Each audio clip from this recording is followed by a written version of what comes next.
Good morning, commissioners. Welcome back. Thank you for getting here on time on this drizzly morning. Great to see so many members of the public. Welcome. So we are back on day 2. Welcome, Dr. Sandoval. Thank you again, Stacy and Venetia and Jeffrey. Day 2. You guys did a great job yesterday. Thank you for all the feedback. We had a meaningful, packed day. But really appreciate everyone's input and engagement on these topics. So before we get started, Venetia, would you like to take roll? Michelle Aon. Here. Mildred Brown. Summer Harding. Sarah Jockum. Betty Carnett. Here. Christina Mills. Here. Gloria Perez Stewart. Here. Lester Pinku. Gina Plate. Here. Tila Rodriguez. Here. Mariano Sanz. Here. Barbara Schulman. Here. Steve Winlock. Great. Thank you, Venetia. Steve, would you like to lead us in flag salute? The honor, please. Stand. Pledge. I pledge allegiance to the flag of the United States of America and to the republic for which it stands, one nation, under God, indivisible, with liberty and justice for all.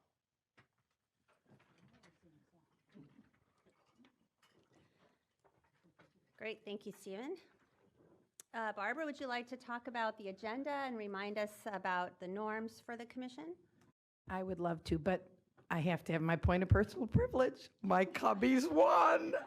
Okay, sorry, I know this is serious, but for me, the Cubbies is serious. Okay, first of all, we have to remember not to use acronyms. There are many people who really don't understand what LCAP stands for, and if we talk about it a lot, we need to at least say it once or twice through our talk. Please remember person first, because always the person is first, the disability is second. Today's agenda will have our liaison reports, a legislative update, collaboration in common and collaborative for academic, social, and emotional learning, the health education framework, Bookshare accessibility initiative. Scott Kirby will talk from the state schools.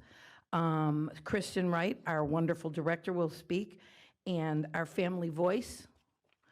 And then we'll have general public comment and nominations for the elections committee chair for next year and agenda building. Fantastic. Thank you, Barbara. And just as a reminder, if you could silence your cell phones, both on the dais and in public, that would be great. Thank you. Let's see, as we jump in, the Goal Award, it's that time of year where we get to look out amongst across the field and encourage folks to share their best practices. So the Goal Award application is live on the website.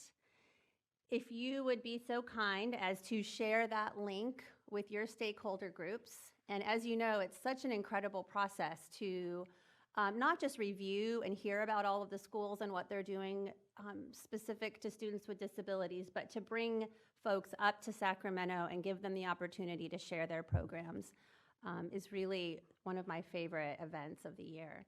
So Mariano, thank you again for being willing to chair that, that committee. And do we have folks that would be willing to be readers for the Goal Awards as they start coming in? Great. Michelle, Gloria, Stephen, great. Thank you so much. All right, so we'll keep you guys posted on how those start coming in. And again, if you need help finding it or a link to share with your stakeholder groups or share on social media, we are happy to help you with that. Next, Mildred has agreed to chair our elections committee. And as you know, the chair and vice chair positions of the commission are annual positions. And so we do an election process each year. So she has agreed to chair it again at our February meeting. You'll have the ability, if you're interested in the chair or vice chair position, to nominate yourself and submit those to Mildred. Mildred is representing us today at the Inclusion Conference. That's why she's not here. So that's very exciting, and Sarah is on her way, so she let us know. Next, let's see. We have Barbara and Gloria have helped us with identifying new student commissioners. And I want to just do a special thanks to Christina Mills for helping us identify some great candidates for those positions. So, Gloria, can I hand it over to you to give some recommendation? So Barbara and I were able to interview two college students, excuse me, who had experience in California special education. Was a hard choice, I will say that. Both students were from communities of color, which to me was very important to have that voice on this commission. But one person stood out in particular. And for me, I think what stood out, and I can't speak for Barbara, but what stood out for me was her sense of disability justice and sense of disability history, which is what we've been speaking about and what we have an exhibit outside about. And just personally, I was fortunate to go through a year-long policy and disability justice training when my son was first diagnosed at age 3. I was very fortunate. And that shaped my outlook as a disability advocate, certainly has shaped, given me a social justice framework in the disability work I do, and makes me understand my role as an ally. So I think it's really important that we have somebody that understands that very clearly, and she spoke about Ed Roberts during the interview. She spoke about the importance of, the student commissioner, excuse me, that we interviewed, spoke about the importance of having people of disabilities in the state of California, students with disabilities, understanding their history. So I was really excited. So we'd like to make a motion to, I'm sorry, I'm going to pull up her name, I apologize. We'd like to make a motion to appoint Leanne Libas to the commission. And I don't know, Barbara, you want to say anything? Well, I'd like to second your motion because from yesterday I learned you second the motion, then you discuss. So I want you to know I learned. She also spoke about advocacy and self-awareness and really not understanding her disability in high school and what she would like to do to make that better for students in California. So I agree with Gloria. She was so impressive. Not that the other gentleman wasn't. He was. But she was extremely, and we both felt it would be a good decision. Fantastic. Any questions or discussion from commissioners? Yes, Christina, and then Betty.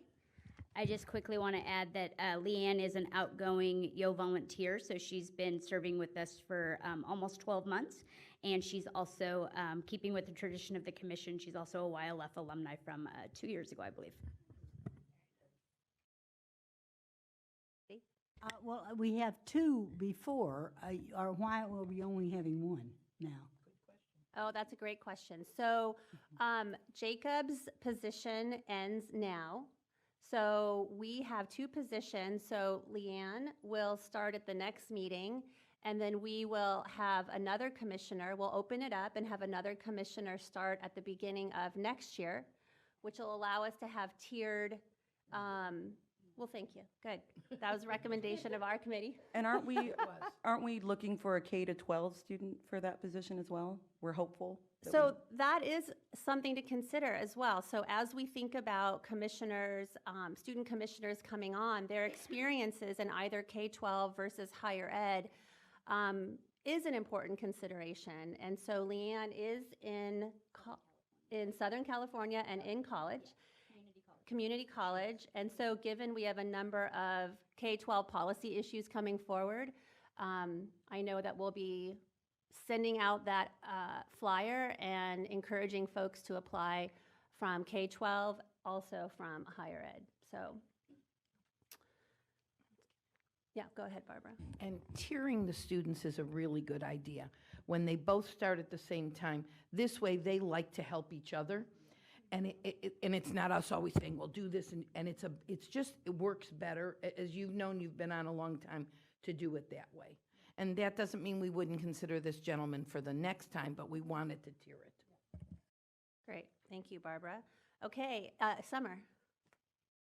I just wanted to comment that I really like the idea of her focus on advocacy, because I'm learning that young adults, if they don't have those skills, that the Office of Disabilities on secondary and higher education are not always as helpful as they might be. And some of these students need to be able to go in and really understand what they can ask for and what they're entitled to. So I would like for her to be empowered by our group in her efforts in that way, in whatever way we can.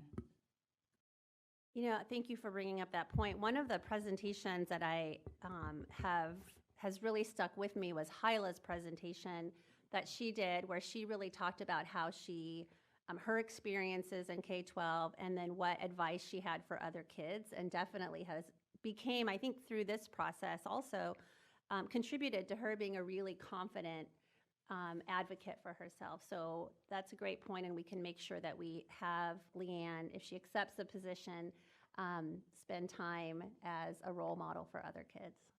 Thanks, Summer. Okay, so let's go ahead and vote on that motion. All in favor say aye. Aye.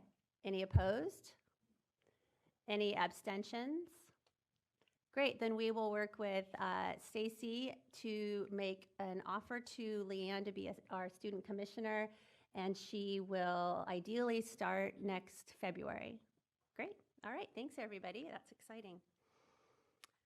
Let's see, one more update. As a reminder, commissioners, Mary Grady will be reaching out to you after the meeting to chat with you about anything that really stuck out to you, that you wanted to make sure that she got in her notes about the upcoming, or for the upcoming annual report. So think about which agenda items that really resonated for you and that you'd like to chat with her about. All right, well then we're ready to move on to item number 10, unless there are comments or questions or anything else we should chat about first thing this morning. All right, well with that, let's open it up with liaison reports. And again, as a reminder, this is an opportunity for Dr. Sandoval to give us an update on anything we should know relative to the state board, and you commissioners to share any opportunities you have had to, in your role as a commissioner in the field, to further our work, or anything that's come to your attention that we should know about. So Dr. Sandoval, I'd like to hand it over to you. Good morning. We are meeting next week, the state board, and I'm looking forward to it. As you know, there's so many things happening right now, so many moving parts, and with our revisions of our accountability system, one coherent system. And I just want to state that I am the liaison to this particular commission with the board, and every member of our state board is deeply committed to the issues, and they're asking good questions just as you are in all of our deliberations. So I just want you to have confidence in that there is a commitment and a real connection. So I want to just state that very clearly. And I also yesterday was struck by how many things all of you are engaged in. There's so many things happening right now in the field and with our reform efforts, and not only are you doing the important work out there in the field, but then you're taking leadership for other work groups that the CDE is convening, task forces, taking leadership for different issues, and that really informs the work, and I am in awe of how much you're able to accomplish. So I want to express my gratitude. And then also, as you develop your annual report for next year, I think it's important to tell that story because there are so many moving parts, and you're also involved in so many different things.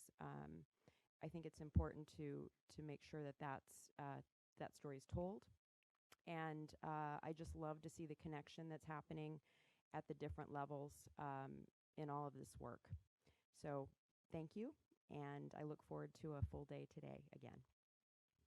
Great, thank you, Dr. Sandoval. And from sitting in the state board meetings, I just want to thank you for just very articulately representing the discussions that happen here at the commission and carrying those messages forward. You do a great job of that. Okay, commissioners, things that you have been involved in, things that we should know about out in your day-to-day life.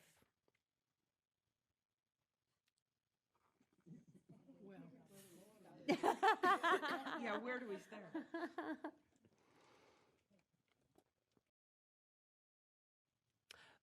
Mariano, we would love to hear an update. I'm going to do a plug for the show. So, for those of you who don't know, I am involved in the TV show Born This Way, that is featured on A&E Network. We had an exciting second season that was aired during the summer through the fall. A lot of things happened, and it was amazing. We culminated with winning an Emmy in September for Best Reality Show. And the Emmys, which was kind of a surprise. We kind of hoped we would be nominated for the Emmy, and that was kind of like we were being disappointed if we hadn't. Because the rumor in the industry was that we were going to be nominated, but winning was such a long shot. But clearly this has been a refreshing show on TV, and most people are seeing it that way. That this is bringing a level of respect to reality TV that it's very hard for reality TV to accomplish. So yeah, that's what the people in the industry are trying to tell us, is how this never happens. So yeah, this was amazing, winning an Emmy and all that. Production for third season starts in 6 days. So in the spring, there will be another season airing, and we're incredibly excited. So Well, congratulations. It's very exciting. that's what's happening. It's hard to follow that one. It is. Anyone else? Barbara, go ahead.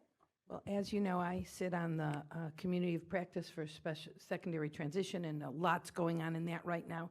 We have our big institute in December where there are, twice as many sessions that we've ever had. I think we have something like 75 sessions in 2 days. People are really going to have to choose this year.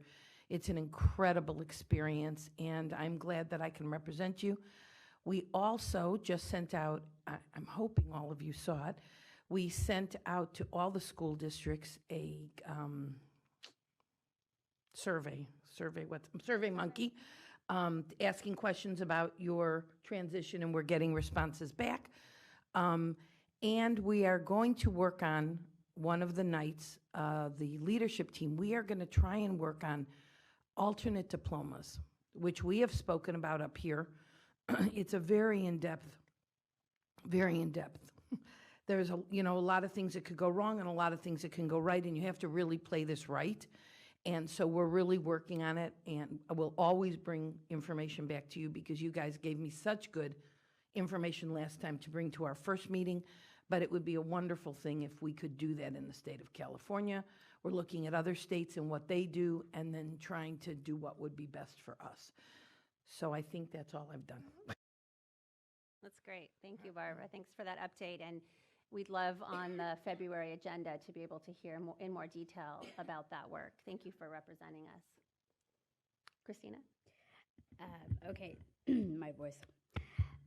So I mentioned yesterday that Yo Disabled and Proud is going to be doing a mini series of sessions for youth and allies at the conference in December in San Diego, but I didn't mention what the topics were. So they're all going to be youth-led. We're doing a disability disclosure panel presentation, folks with non-visible disabilities. We are doing disability history and social media jeopardy. And we are doing how do independent living centers provide services to transitioning age youth. So those will be the three topics, again, led by youth from throughout the state. And I have our staff bringing over flyers. It's important to know that this is a very exciting opportunity. As far as I know, the conference has never had a youth track specifically. And this would not be possible without CDE, specifically Linda Wyatt really pushing me and getting a connection with me and the folks that are planning the conference and offering to do a youth track during their conference that they've been doing for years, which felt kind of weird coming into it after it was planned. But it's important because CDE is providing us with the funding to allow students to be paid for. So students have a reduced registration fee for the one day that we expect youth to be there because it is during the school day.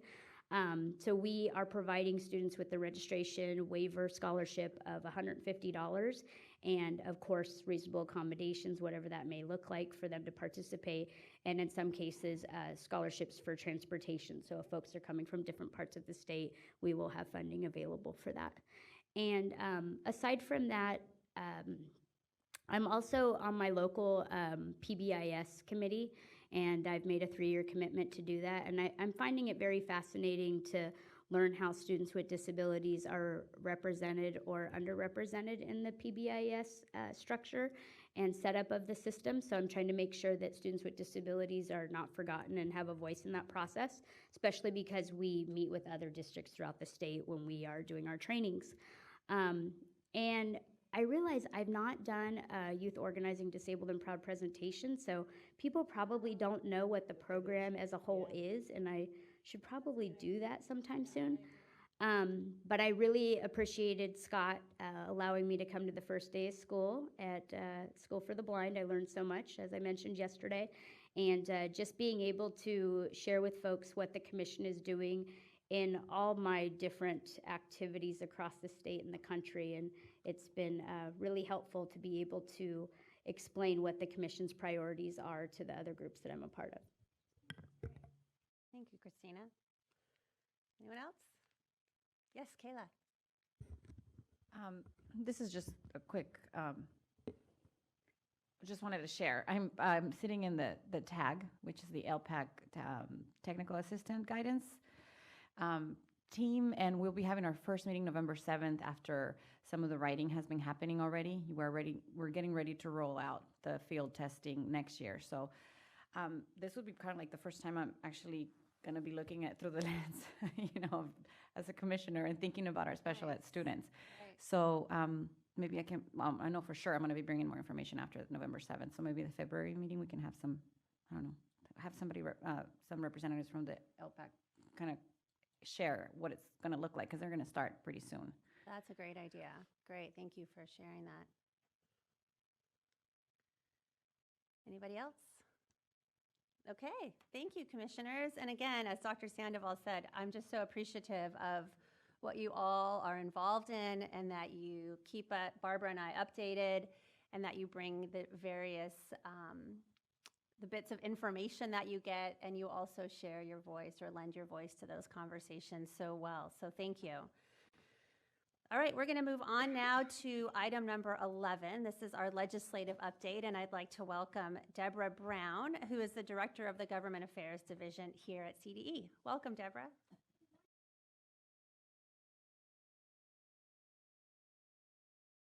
Button. I just have to follow simple instructions this morning. Well, good morning, everyone, and thank you for the opportunity to provide a legislative update for you. I'll try to this morning do a little bit more, sort of a little bit more of the context that's happening up and around Sacramento, to give you a little bit of a sense of what happened this year, and maybe a little bit of preview for next year. So I think as folks may know, we wrapped up a 2-year session. So as you know, the legislature meets for, that we have 2-year sessions, and so this is the end of a 2-year session. So there's an opportunity for many bills to go through a 2-year process, and then we're about to start on the second session on December 5th. So that's really a new time for new changes. And so I will also do the precursor around the acronyms. I also tend to speak in legislative speak or legislative ease. So if I start talking in a way that doesn't make sense, please raise your hand and I can spell things out, because I do speak in the way we speak in the Capitol, as some folks know how that goes.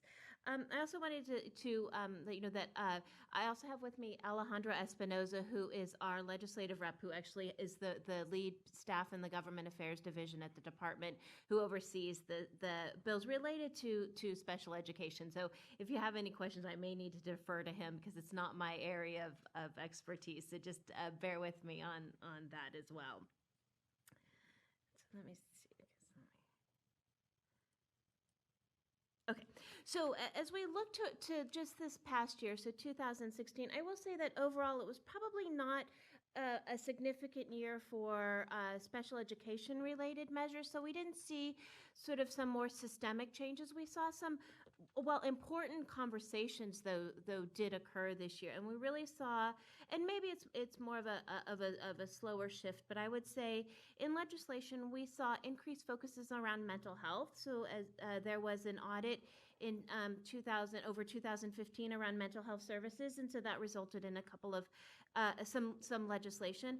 We also saw a shift with social emotional learning, and so in particular there was funding in the 2015 budget that was then increased in the 2016 budget around multi-tiered systems of support, and so that we have seen through different avenues some shifting around social emotional learning, and then also a greater emphasis on foster youth, and so seeing since the adoption of the local control funding formula, just really seeing the need to really look at our really most vulnerable populations. And so we saw an increased focus on foster youth as well. And another area that's really starting to emerge is really around early interventions, and in particular around preschool, and really trying to provide early identification, early intervention, and early support in preschool. So as soon as we really do, in the K-12 system, start seeing those students, really trying to provide greater support. So those are areas where we, as I say, there's sort of emerging trends, but something that I'm hopeful that we see more of in the coming years, and that we provide more support and more resources around. And again, that's just my opinion on that, but it's something that I was really in the last 2 years have really been grateful to see. There we go.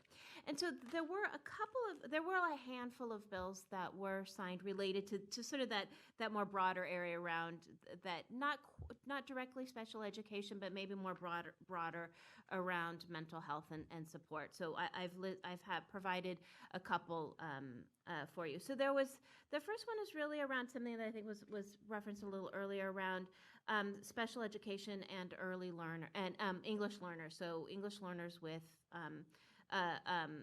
disabilities. And so AB 2785 by Assemblymember O'Donnell was enacted by the legislature and signed by the governor that would call on the Department of Education to develop a manual that really is around providing guidance for LEAs around supporting English learners with disabilities. And so this is really trying to get at the idea that we see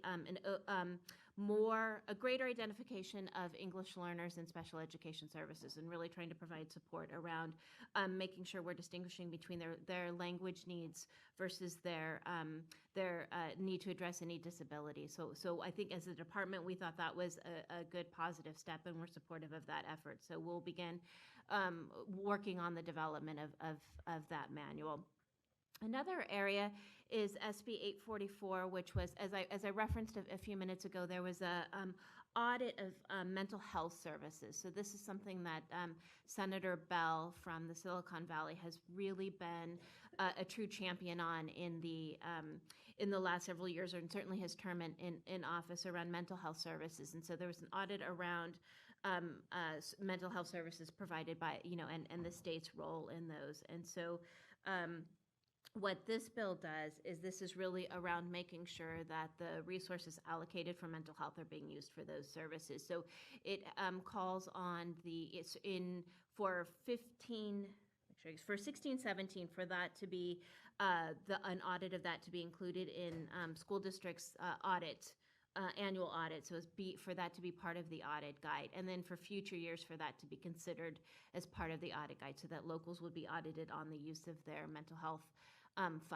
funds for mental health and services, mental health services for students. And then a secondary part of that is for the department to look at those services, look at those findings in the audit, and then compile a report annually. So those were, and then there's some other bills that I'll just kind of go over rather quickly, not to diminish their value, but just as a way to show sort of again some of those things I alluded to early on around how we were really looking at a more broader focus on services for students. And so this one, so the first one was AB 796 by Assemblymember Nazarian, and this is around having the Board of Psychology convene a committee to create a list of evidence-based treatment modalities for the purposes of developing mandated behavioral health treatment modalities for the pervasive development disorder of autism. And so this is extending that sunset on requiring healthcare plans to provide coverage for behavioral health therapy. And so that extends that through January 1st, 2022. Then the next one was around foster youth transition. So that was AB 1849 by Assemblyman Gibson. And that extends the existing law mandating uninterrupted medical coverage for foster youth until the age of 26. So that's conforming with healthcare law. AB 1997 by Assemblyman Stone is really around facilitating the implementation of the continuum of care reform recommendations adopted last year in a separate piece of legislation. And then SB 524 by by Senator Lara is around categories of private alternative boarding schools and private alternative outdoor programs and making those subject to the community care licensing. And then finally, the last piece that we identified as legislation this year that was signed by the governor was SB 1291 by Senator Bell.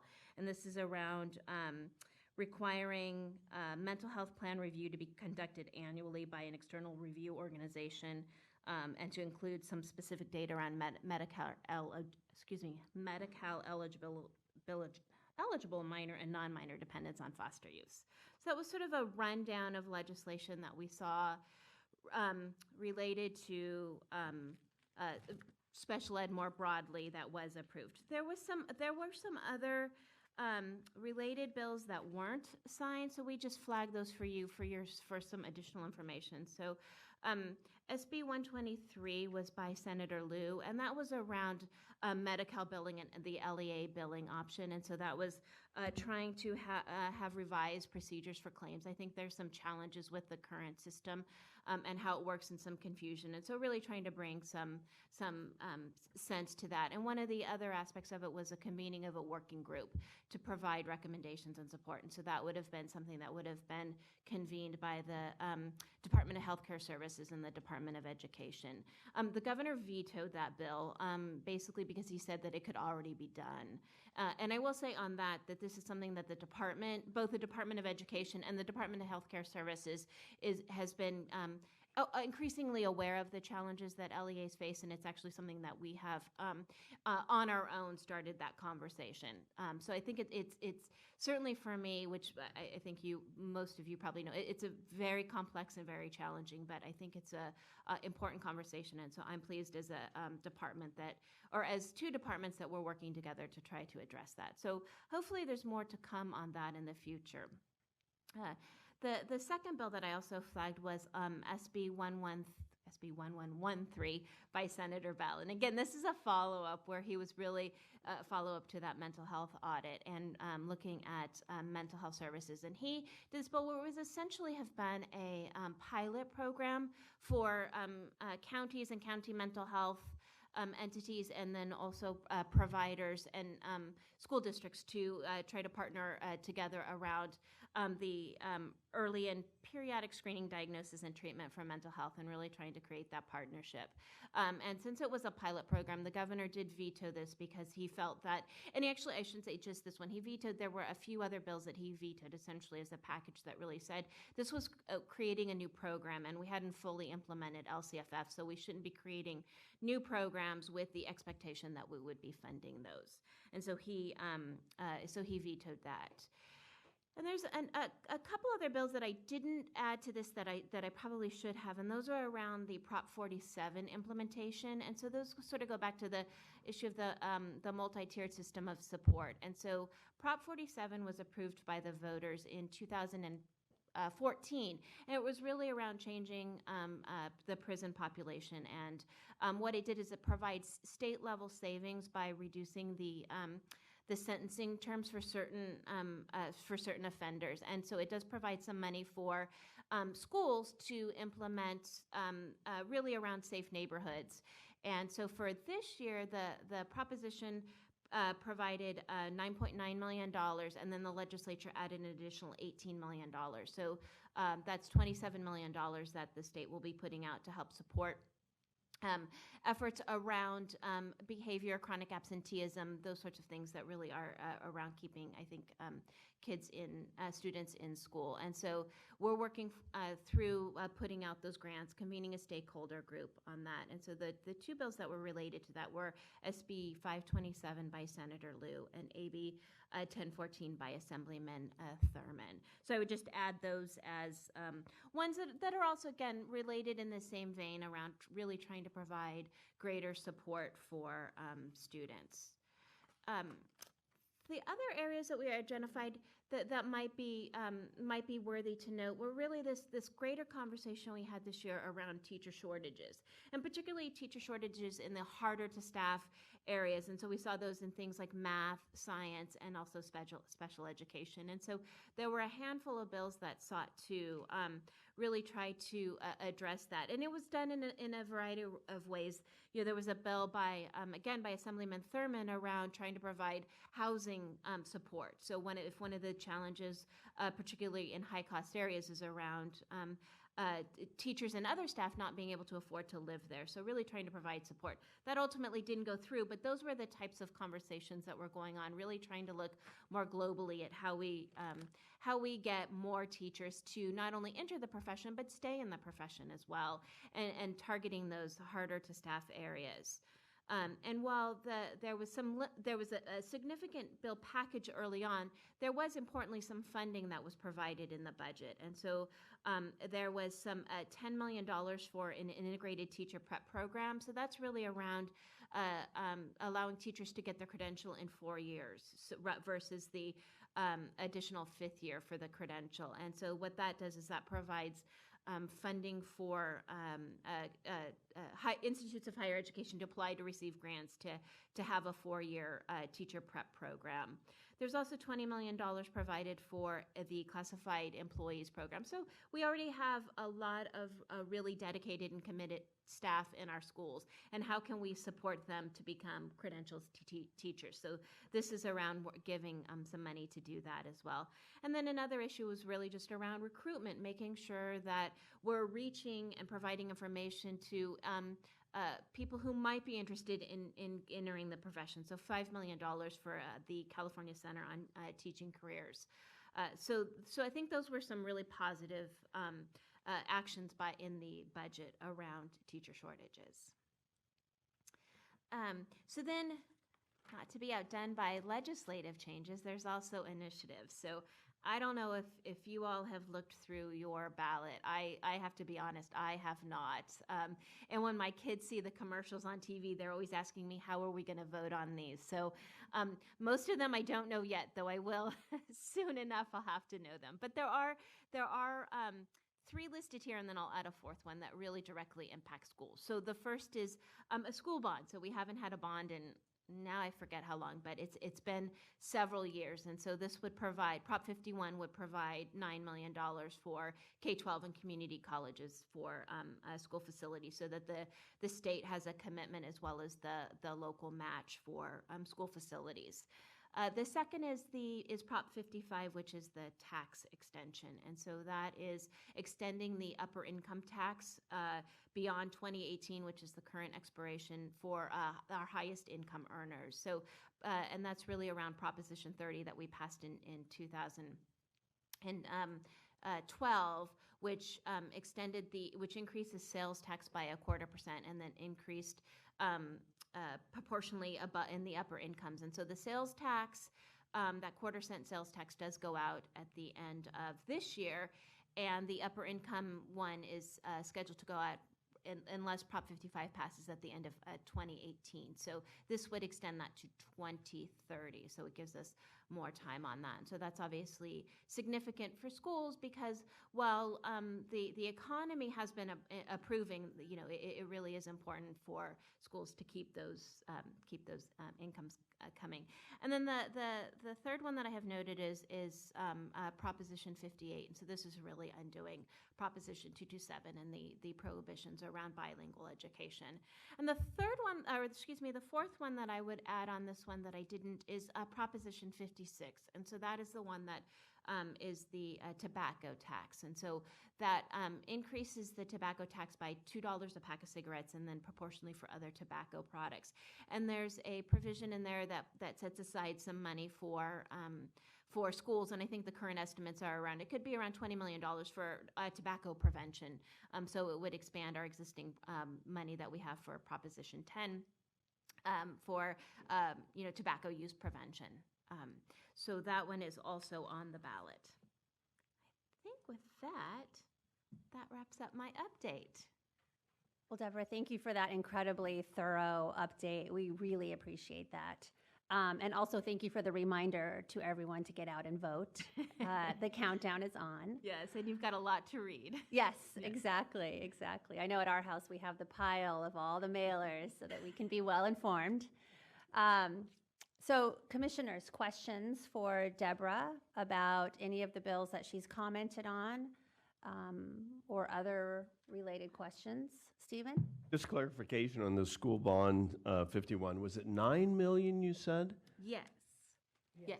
It seems small, but it is probably proportionally smaller than we have seen, and that was sort of part of the earlier this year, I think, some intense negotiations around that. It was probably a little bit more challenging to get that on this year than in past years. So it certainly will not address the need that we have, but I would say it's certainly something moving forward. Betty? I'm interested in the early identification of young people, but early intervention is not easy, as we all know. Is there anybody working in that area specifically? I'd like to hear about that at our next meeting, what's going on. Because I was listening to, I don't know where I heard this, it was either here or on the radio, that if learning before there's so much you can learn before you're 2 years old. Much, yes. And it's rare that we feel the need to get kids with an instructor before 2. Right. No, that's great. I will definitely add that to our list. Scott? Speaking of early intervention, there was SB 210. Did you touch base on that? I did not, no. That's the early intervention bill that was signed by the governor. Was that on your, It's not on my list. Was that signed this year or last year? I thought it was signed this year. We can certainly look it up, and sorry, I don't have that in my information. SB 210 is a bill that was for early identification, early intervention for students that are deaf and hard of hearing. And what it provides is an assessment tool for and also identifies benchmarks for language development for 0 to 5, and the purpose and intent of it was to provide that tool and provide early intervention for students that are deaf and hard of hearing, because their language development is a little bit different than it is for students that are hearing, only because of the language deprivation that they may have or barriers to language in the home and or early intervention services. So that's the basis for SB 210 by Galgiani. It was a 15-16 bill. Thank you. So that's right. Thank you, Scott. That's definitely something we could add to a discussion, so folks are really informed at our next meeting about what those recommendations are. Well, I think in the teacher education area, that should definitely be talked about to teacher educators. Absolutely. Because I don't remember, how many of you remember hearing very much about this? Right. Practically nothing. Yeah, no, that's a really great point. Yes, Barbara. When you were talking about Dr. Liu, was it SB 523 or 527, please? SB 527. Thank you. I knew I heard it wrong. Thank you. Deborah, anything on the forefront that the department is involved in specific to special ed that the commission should know about or start paying attention to? Nothing as far as I can tell on the legislative front. I will say that we're reviewing right now within the Government Affairs Division our legislative package for next year. And we can certainly provide an update at a future meeting once we've determined that and let you know that. That'd be great. Thank you for that.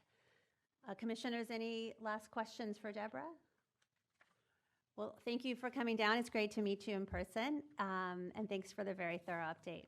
Thank you for having me.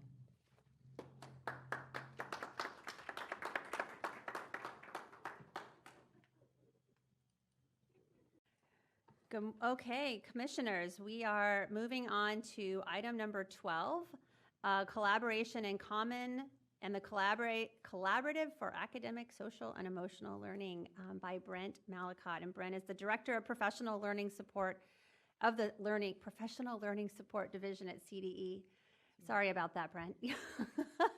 Welcome. Thank you very much. It's good to be here this morning. And let me get acquainted here with the system. Let's go.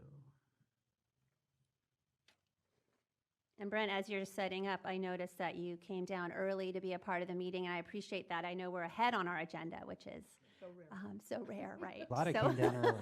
Thank you for being here. Yeah, and as you stated, there are two reports happening today, both dealing with collaboration. You heard about collaboration in common, which I'll be talking about first. And then I'll move on after we get done with that piece on the Collaborative for Academic and Social and Emotional Learning, which I'm really excited to talk about as well. So lots of collaboration going on today. That's going to be the theme. I'm excited to be here. Thanks for having me. I'm going to start with collaboration in common. And so 2 years ago, CDE and the Californians Dedicated to Education Foundation, also known as CDEF, embarked on a journey to think about a resource exchange for educators in California, really thinking initially as an update to My Digital Chalkboard. But what happened is it became so much more than that over these past 2 years as we've started to explore, as we've spoken to stakeholders. And so I want to explain and tell you a little bit more about collaboration in common as we're just getting started. We're pulling in early adopters right now, and I'll talk a little bit more about that later on. So you see here a quote from Superintendent Torlakson, which I think does a really great job of talking about what collaboration in common is all about. As I said, it started as an initiative to think about a resource exchange, but what we found as we started to talk to stakeholders is that it was really that educators were looking for those resources that they really trust, but what they were also looking for was a place to be able to collaborate. And we know researchers continue to talk about professional learning communities as being one of the top things that successful schools do. They get together and they collaborate and they have a cycle of inquiry that brings them into a place that helps them become better, that continuous improvement cycle, which we know is also important. I want to take an opportunity, too, with this slide to talk a little bit about two pieces that are very important with collaboration in common because in California, they're synonymous. So first is the Go Open initiative, which you see here at the top of the slide. Go Open is a U.S. Department of Education initiative to support states and LEAs in open educational resources, also known as OERs. Okay, and so California, back in August, when we announced a collaboration in common and spoke with the Department of Ed, and had a few things that we had to do to make sure that we were in line with their initiative, but California was announced as the 16th Go Open state in the country. And what that means is that California is dedicated to the idea that we will share our resources that come through California's collaboration in common and be uploaded to what's called the National Learning Registry at the U.S. Department of Ed. And any state that is part of the Go Open initiative, this is the requirement, is that there's a two-way communication between the National Learning Registry. You can pull from, which currently there are about 800,000 resources on the National Learning Registry, and that was our first curation project for Collaboration in Common, was to pull in these 800,000 resources. But as California starts to devote more resources to Collaboration in Common, those also become available to others in the country who are also part of the initiative. So it's really exciting to be thinking about collaboration on this grand scale. California being the biggest state, the most diverse state, but also thinking about it for the country.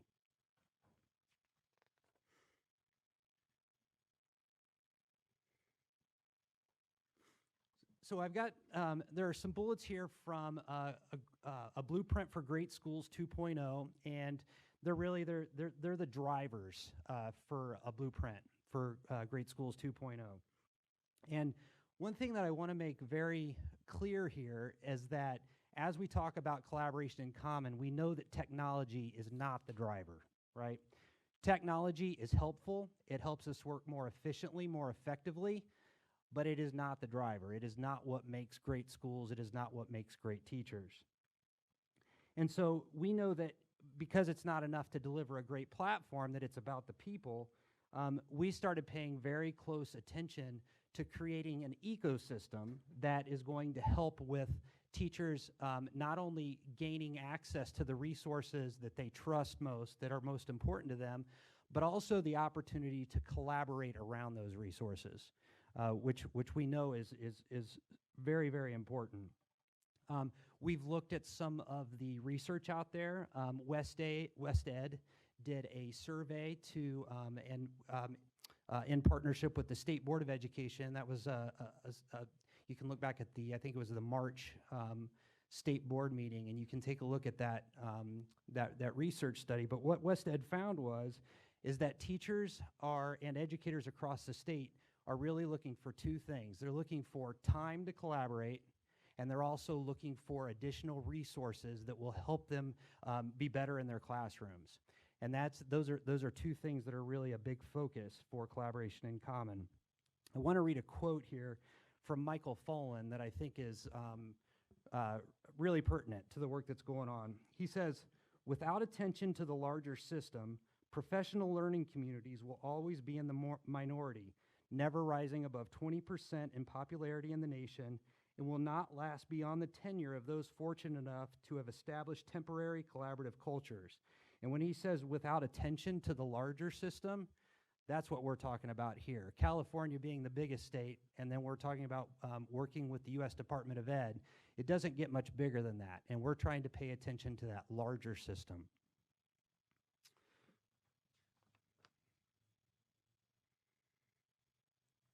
So I want to talk a little bit about the partnership. Before I talked about the Californians Dedicated to Education Foundation, or CDEF, and then I also want to talk about our technology partner that we're working with. But we're very excited about a partnership that includes both a public and a private. I think the mic just went off, yeah.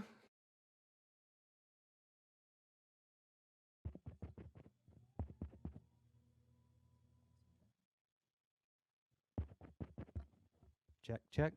Nope. Yeah? Okay. I'll get right up next to it here. And so we really see a real opportunity when we're talking about a public-private partnership for a couple different reasons. One, CDE brings the resources and the relationships that are going to be so important to Collaboration in Common. Those are two things that we know that CDE is very strong in. But we also know that a private partnership allows for some strengths as well. The CDE Foundation being very nimble, being able to react to things quickly. And then our technology partner, Declara, who we're very excited to be working with. And again, this was a 2-year process as CDEF and CDE searched for the right partner. And what we found with Declara is already engaged with the Ministry of Education in Australia. Declara is the backbone. It's the digital backbone for Australia. Their community is not Collaboration in Common. It's Scoodle is the name of their community, but it's the same idea. We also know that Declara is working with the Teachers Union in Mexico, which is really exciting to see some of the work that's going on with the collaboration that's happening with teachers across Mexico. And they are also involved with many corporate partners, Renault, Nissan, 3M, Genentech, and others. And so we have a company who, when we saw the platform, it rang true for California, but then they also have the history to help back up the work that's going on.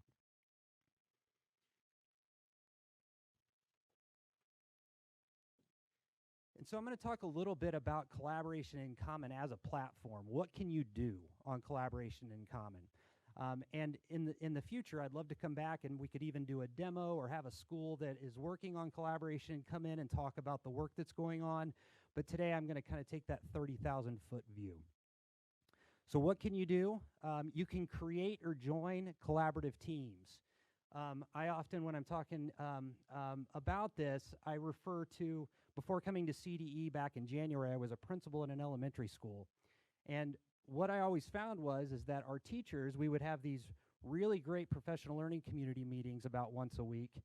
But in those meetings, it was really difficult for teachers to be able to continue the conversation in a meaningful way in between those meetings. And I think you guys all know the challenge here, right? So a third grade team, they get together on a Monday afternoon after school. It takes them 15 minutes to kind of figure out where they picked up from the meeting before. Then they struggle with the resources that maybe they were collaborating around. Where are they? How do we collect these, getting them back together? Then there's probably an hour or so of really great collaboration. They've got that cycle of inquiry going on, and there's some terrific work going on. And then they wrap up the meeting. But what happens is then there's this week, and teachers are busy, and they're in classrooms all week, and schedules don't always match up. What Collaboration in Common allows for is this third grade team to be able to collaborate in an ongoing way, right? So instead of on Monday afternoon, that collaboration, it comes to a halt. Now, in a digital space, you can continue that conversation. You upload the resources that are most important to you. Maybe one teacher is sharing a lesson plan. Another one is sharing a formative assessment tool that they're really excited about.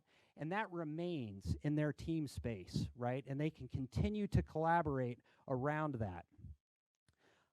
Another really exciting example is, and I think it's something that will definitely ring true to all of you, think about special education teachers, right? So in most cases, in the schools that I've been at, there's typically one or two special education teachers. And a lot of times they're on an island, if you know what I mean. It's hard for them to collaborate. They collaborate with the grade level teams, but often they're looking to collaborate with others that are that have the same experience that they do. Collaboration in Common will allow teachers to be able to link up across spaces, right? So maybe it's a group of teachers, special education teachers from across a district that create their own team and create their own space for collaboration. And maybe that team then decides that they want to partner with the County Office of Education, and that partnership begins. And so you can see how it starts to spiral out and can be really exciting to think about how teachers can join teams both in schools, across districts, across counties, and across the state. And I saw, yeah. Yeah, I have a quick question, Sure. just to make sure that I understand. So from the user perspective, the teams that you're referring to, are those teams that get put together in this platform, or is it teams that exist in real time and join together? And it can be either one. Oh, okay. Yeah, and Okay. so as teachers go on and sign up in Collaboration in Common, they can create their own teams, whoever it may be. And so it could be and it's not something that a principal has to approve or be a part of. Often they will be, but it's about teachers connecting with other teachers, Nice. with other principals, with other education leaders from across the state. Nice. So no boundaries. Okay, thank you. Sure. So I want to take a minute to talk about the second bullet, which is about collections. And so as groups of educators get together and start to curate resources that they really trust and they feel are important, they can create private collections for the teams that they're working in. So think about that third grade team that I was talking about a minute ago. As they pull in their resources, those are private resources for them to be able to consider in their space. But as they become proud of those resources and they start to see the student results really start to come up, what they can do then is that they can then make those collections public for other teams and other people within Collaboration in Common to be able to take a look at too, okay? So that could happen with a third grade team. It could also happen with a team at CDE. One thing that's going to be happening next week is we're going to be engaging the LCAP support team in bringing them on board, and they're going to become curators to help others with LCAP work and LCAP access across the state. And so we create a collection or a channel that then anybody in the state that's on Collaboration in Common can come and take a look at and be able to take a look at the best resources, look at other LCAP exemplars that have been recognized to where really great work is going on. And so again, this kind of opportunity for collections and channels. We talked about the National Learning Registry a minute ago. Another option here is that folks can just search for resources on Collaboration in Common. Whether you're in a team or whether you're not, if your goal is that you want to go in and find a resource about a specific standard, a specific grade level, a specific subject area, some really impressive search options allow for that to happen. Another really important piece, yes? Can I ask a question? Sure. Is this free? It is free, yeah. Well, it's not Oh. free. It's free to... Yeah, it's see, free to I need yes. that right now. I'm listening going, yeah, and I'm going, wait, there's got to be a catch. No, we've committed to that this is going to be available to educators across California. There's not going to be a bill coming to teachers or schools or, not to say that it's free, and right now there's been some foundation funding has really been terrific, and we're working to continue that, and we're committed to the idea that there will not be a charge for folks coming up. Yeah, thanks for the question.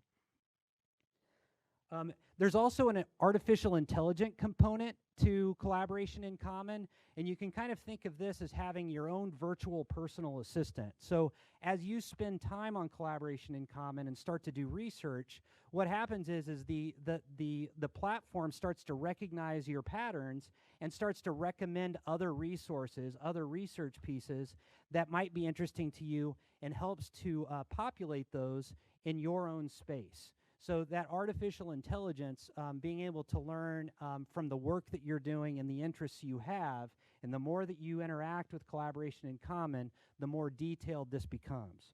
So really exciting. And then the final piece, that idea that educators will be able to engage with other educators across California, right? So maybe it's a resource that's on that LCAP support team page that I was talking about. There will be opportunities for educators to be able to communicate around those resources, make comments, create highlights, and continue the conversation. And so our idea here is that we know that teachers, great teachers aren't born. They're made by the teacher down the hall, right? We all know that. And so what we're trying to do is open up that hallway so that every teacher has a hallway that includes every other teacher in California. That's really what this is all about.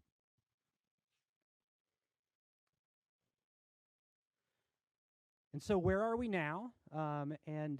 Where we are right now is that we're bringing on early adopters in the moment. So for the last couple of weeks, we've really been engaged. We've been doing quite a few presentations. And when I say we, I mean myself, Adam Ibrahim, who's the Director of Implementation at the CDE Foundation, and several from Declara.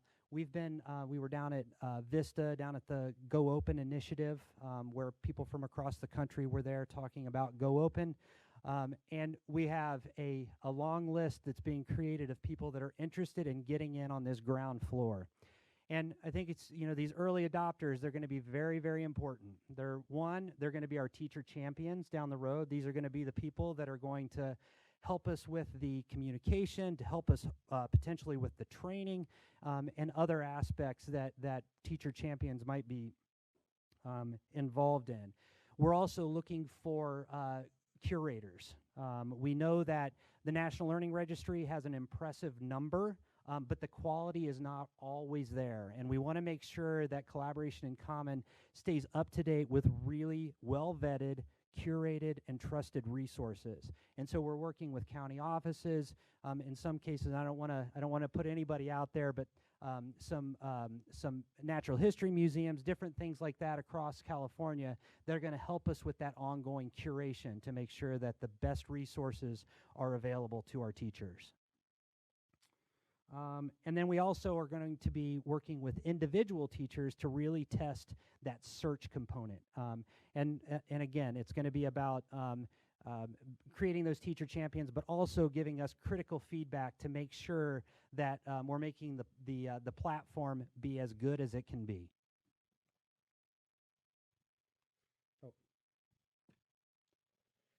And so with that, I'm not sure, that was probably a little longer than 15 minutes. And I've got another session coming up here, but wanted to take a minute. I would love to answer questions. And I would also, I would encourage everybody in the room to go to collaborationincommon.org, and you can sign up. And what will happen is that you won't have access to the platform yet, but you'll start to receive updates, and you'll get on our list of potential early adopters that will be coming now through January as we start to really ramp this thing up. So I encourage you to get on collaborationincommon.org.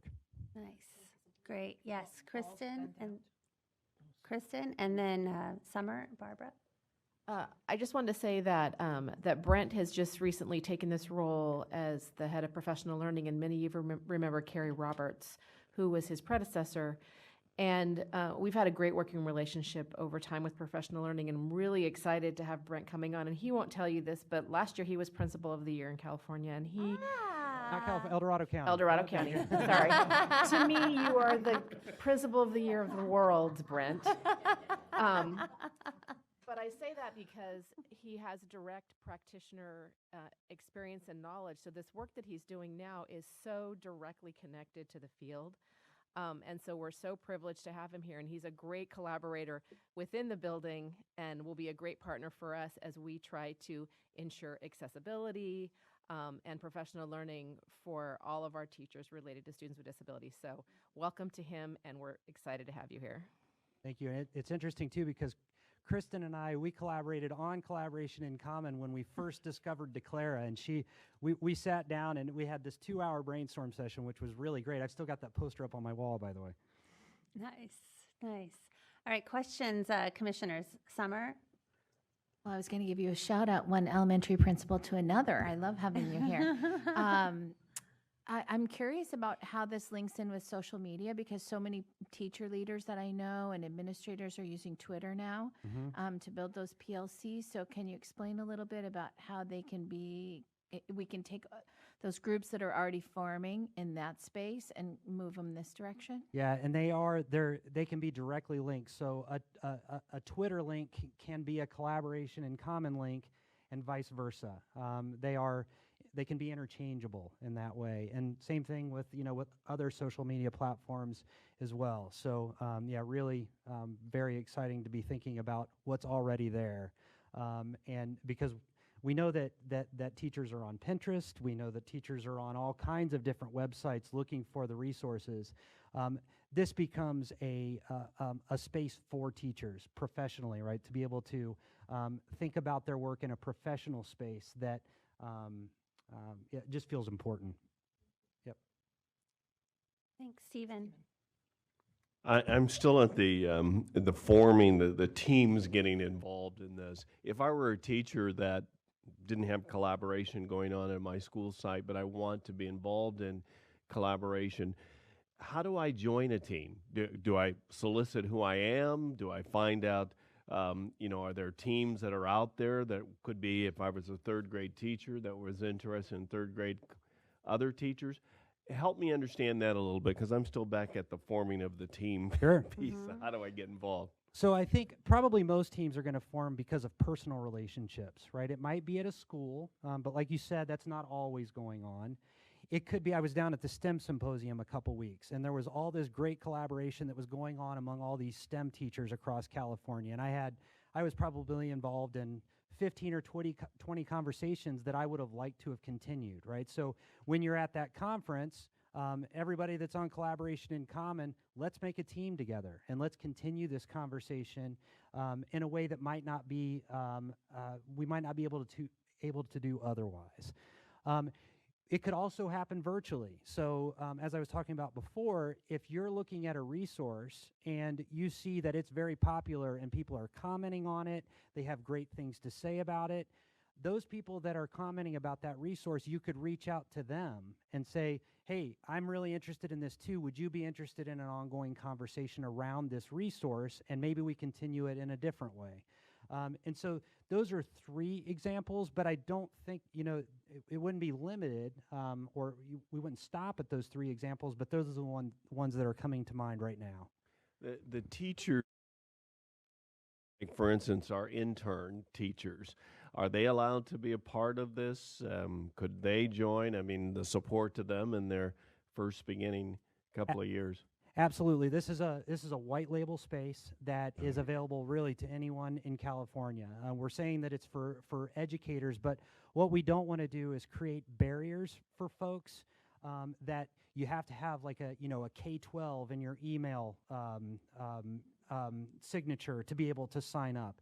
It really is for anybody. I'm not sure why others other than educators would want to get involved in it. It probably, but we know that educator, that term, that's very broad, right? I mean, it goes all the way from interns and custodial staff within a school, across entire school staffs, but it's also it's folks at CDE, it's CSESA, it's ACSE, it's CTA. It really there are opportunities for all out there. Just to piggyback on that, and then Kayla. This is open to teachers in any public school in California, is that right? Or is it open to, there's no limits on who it's open to?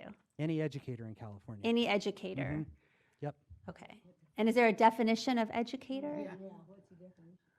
Not yet. Okay. No, Okay. not yet. Great, we may get there, we may have to get there, but we aren't there yet. Okay, great. And we want to keep it, we're purposeful in our approach to keep it open right now, very open. Nice. Okay, thank you. Kayla. So how is this different from brokers of expertise, digital chalkboard? Right. Just curious. Right.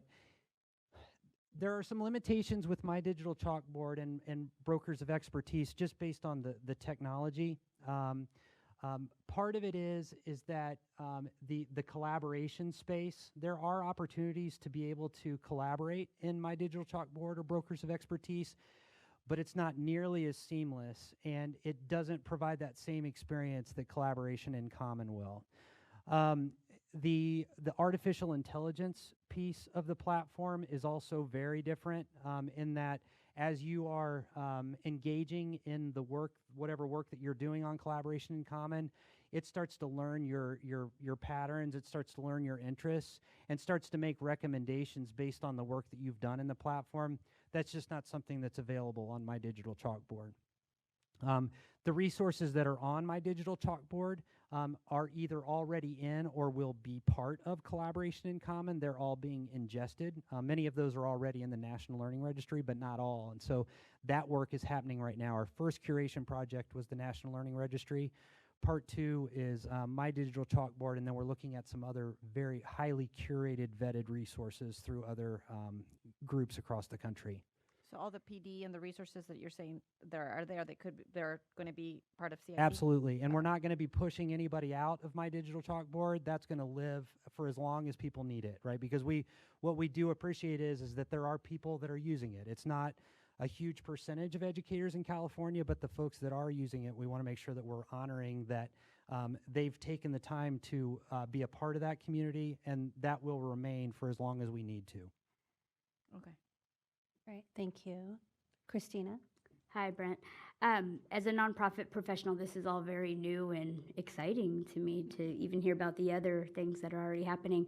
How could nonprofits that have resources that educators might want to use get that involved? Let's talk. And that's exactly what we're doing right now. We're looking for those folks that are interested in curating resources. Okay. Yeah. And so let's make contact along with anybody else that's a part of this conversation right now too. Would love to make contact. But for those groups, we would be forming something called channels, which would be a public-facing group of resources that would be organized in a way so that educators from across California would be able to access them. And then, so as educators sign up and want to be a part of your channel, anytime you add something to it, they get an update. They would through their email to let them know that, hey, you know, this channel, there's a new resource available, which is also really exciting to be able to follow those channels that are most important to you from a trusted partner. Okay, so I'm just thinking about how it would work. I'd really be interested in getting our disability cultural competency training materials up there. If we got it up there, whatever that means, that when it's posted, let's say, everyone in CIC sees it.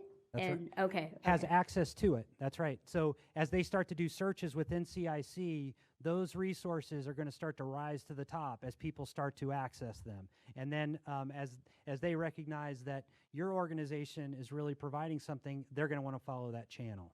So, yeah. Nice. Michelle. So for people who want to join as a private learning community, that's free. I'm just emphasizing that, That's right? right. Okay. Yep. And then within the platform, is there any kind of video conferencing allowed? So that's all part of it?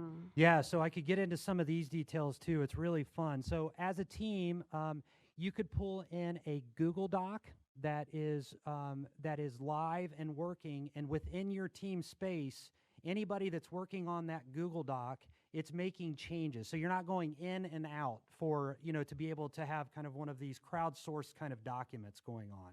And so a Google Doc.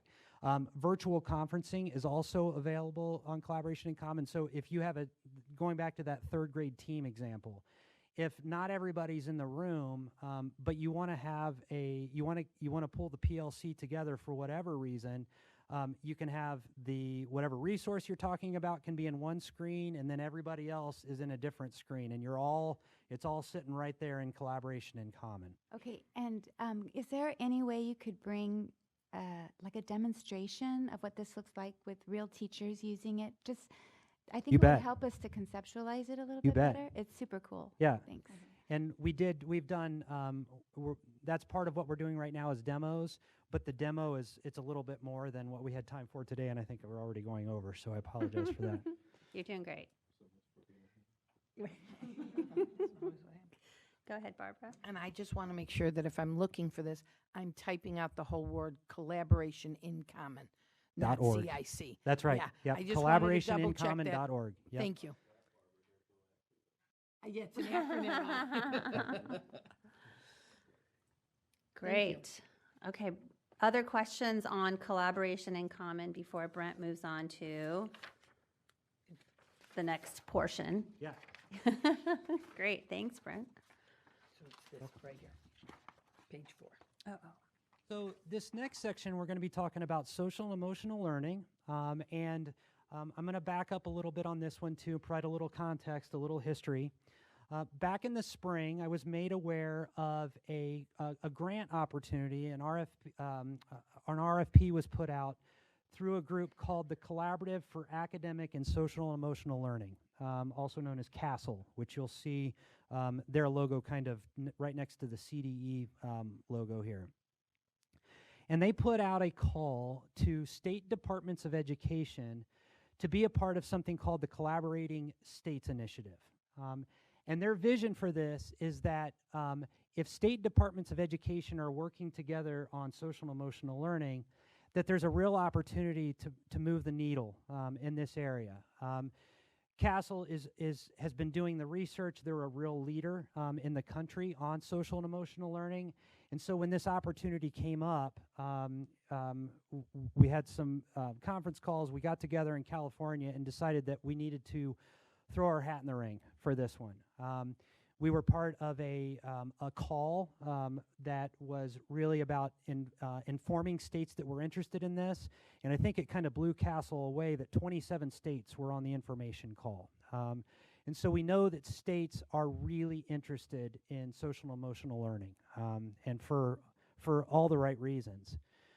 So we, on June 1st, we submitted our proposal to CASEL to be one of the collaborating districts, or I'm sorry, collaborating states with the rest, and we were accepted.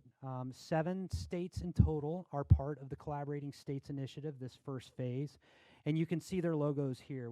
It's California, Nevada, Pennsylvania, Washington State, Georgia, Minnesota, and Massachusetts. And so we were actually 2 weeks ago back in Chicago meeting with CASEL and these 6 other states, talking about the approaches, how these states are going to approach the work in front of us. And so that was the first meeting with CASEL. I'll also report, and I'll get into this a little bit more too, but California will be meeting for the first time, and I'm going to go ahead and move the slide over here. This is the California team. We'll be meeting for the first time on October 31st to start to consider how California moves forward on social and emotional learning. Again, you'll see I'll read down the list here. Tom Adams, our Deputy Superintendent, Katie Brackenridge with Expanded Learning at the Partnership for Children, Linda Darling Hammond from the Learning Policy Institute, Michael Funk, our Director for the After School Division here at CDE, Aaron Gable, the Deputy Director for First 5, Heather Huff, who is doing work with both the core districts and PACE, and linking up a lot of this work, Maiji Lee, who is the Social and Emotional Learning Director for Sac City Unified, and Sac City and Oakland are part of what's called the Collaborating Districts Initiative with CASEL. I think there are 11 or 12 districts across the country that are part of the Collaborating Districts Initiative, and we're lucky in California to have the expertise from 2 of those. Myself, Christine Olmstead, we heard about MTSS earlier, and Orange County has a really big initiative right now going on with MTSS, and Christine's involved. Jennifer Peck, who is partly here at CDE and also with the Partnership for Children and Youth. David Rattray from the Los Angeles Chamber of Commerce. Jane Robb, who's an instructional specialist from CTA. And Eileen Strauss, who is our State Board Liaison. Uh-oh. Okay. Well, that slide didn't come through on this computer for some reason. So let me explain it to you. There are 5 core competencies, and these are the core competencies that CASEL has determined. California may arrive, and probably will arrive at some of these because they are very well vetted, and there's a lot of research behind them. But we could take our own turns too. There could be reasons that we wouldn't end up on these 5. Do you have it on your paper? Does it show up? Okay, great. So for those in the audience, the 5 core competencies that CASEL lists are self-management, self-awareness, responsible decision-making, relationship skills, and social awareness. And I can tell you as a principal from my time before CDE, I recognize each of these as being so critical to the success of a school and to the success of any classroom. You can walk into a classroom, and sometimes it's not always about a number that you can attach to something, but you can walk into a classroom and it feels different. You all know what I mean. When a teacher is using these strategies, when we're talking about these kinds of competencies that are happening within a classroom.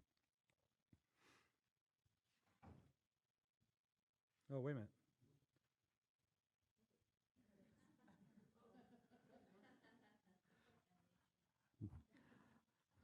Okay. I don't remember doing that, but okay. And so we also, one of the things that we know for social emotional learning is it gets tagged as a lot of different things. And the title of this slide is The Challenge of Definitions, and it is a challenge, but it's also, it's something that's very exciting, because a lot of these terms that you see on this page are things that people are talking about. If you look at the left-hand column, the one on the very bottom on climate and culture, we know that our State Board of Education is thinking very deeply right now on these evaluation rubrics on school climate, right? This is something that that we're spending a lot of time on. And while you couldn't say that school climate is social and emotional learning, you can definitely say that school climate is directly related to social and emotional learning. So one of our challenges in California is going to be able to communicate this effectively to educators across the state, because there are so many terms out there. And another one came up this morning as I was reviewing the slides. One that's not on here is soft skills, right? You hear the term soft skills out there a lot, and there are, what, 20 or so here, and there will be more that I'm sure that you would recognize too. And so what we want to make sure in California is that there's so much great work happening in this area that we don't want to restrict the work that's already happening. We don't want people to think that they need to pause. We want to support them in that work. And that it's both a challenge, but it's also a real advantage.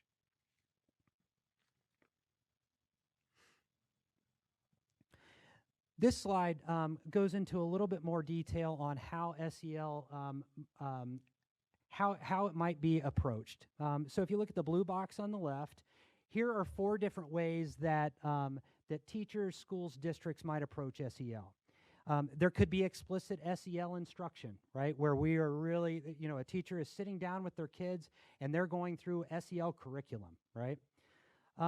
But more often, it's about the teacher instructional practices that they have going on an ongoing basis. We know that when teachers, when kids feel safe and comfortable and supported by their teachers, academic achievement goes up, right? So a lot of it's just about the instructional practices and making sure that they're lining up with our SEL core competencies. We also know that that you can integrate it with academic curriculum areas. If you look, like for example, the mathematical practices, if you look at the problem-solving strand in there, so much of that, when you really start to dive into that, it is social and emotional learning. It's that being able, it's that grit, right, to be able to problem solve and so you can work it into the subject areas as well.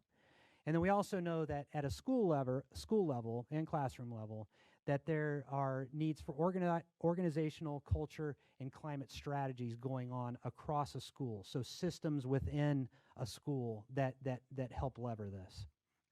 And then moving across those boxes to the right, that the outcomes is that you have positive social behavior, fewer conduct problems, less emotional distress, and improved academic performance. And who doesn't want all of those? A lot of research around social and emotional learning. You can see here, so when social emotional learning is really addressed within a setting, students are 9% higher in their pro-social behavior, 9% points lower in conduct problems, 10 percentile points lower in emotional distress, and 11% points higher in academic achievement. And so the research is there, and you can see the reference at the bottom if you'd like to take a look at more of this. Teachers also believe in SEL. Surveys have been done, research has been done, that teachers believe that students from all types of backgrounds, both affluent and poor, benefit from learning SEL in school. 87% believe that it helps prepare students for the workforce, and 87% also believe that students become good citizens as adults. 80% believe that it helps students' ability to move successfully through school and stay on track to graduate, and 78% feel that it prepares students to get through and go to college. And so one of our first tasks as the California SEL team, which I mentioned before, is really paying attention to the impressive landscape that's already doing important work in SEL in California. That's going to be something that it's going to be one of our first activities on Halloween, on Monday morning.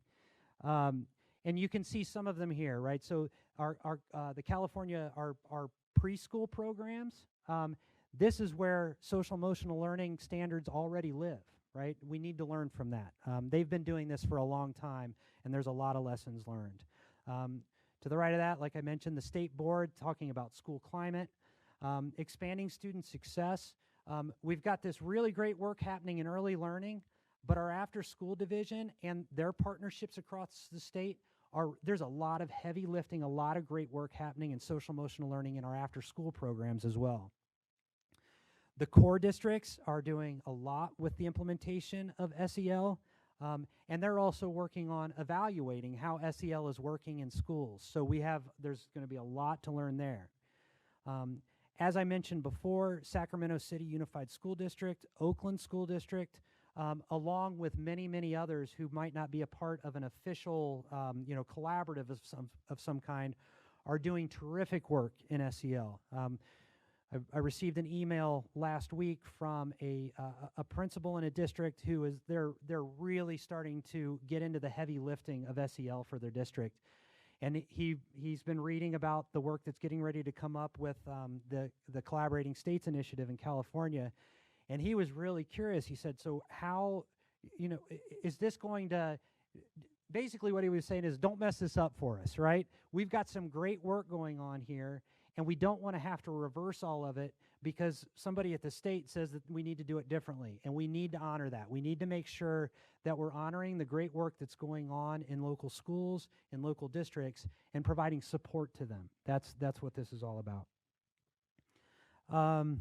Let's see. And I think I'll end with there because am I overtime? But No, you're doing great. Okay. We had some cushion. Okay, yeah. Yes, Betty, go right ahead. I'm wondering about the big, or the big school districts. For example, LA or Long Beach or San Diego. What's going on there? I couldn't give you details on many schools in the state. What I do know, LA is definitely working on it. I can tell you that. I wouldn't be able to give you details, but I've spoken with leadership within LA County and through Los Angeles Unified District, and both have work going on in this area. I think a lot of it's across the state, not speaking specifically to LA, but there's initial work happening in districts across the state. And when this subject comes up, people are passionate about it. This is something that educators really believe in. And so I think what people are looking for is they're looking for resources, they're looking for guidance. But what we also recognize is that teachers are not looking for one more thing. There's fatigue out there right now, and we know that there's been a lot of heavy lifting with all the California standards that are being implemented, already adopted, and that ongoing implementation. And so the last thing that we can have happen with social emotional learning is that it feels like one more thing. We need to be able to leverage it in the work that's already going on in districts. So, yeah. Great point. Sarah?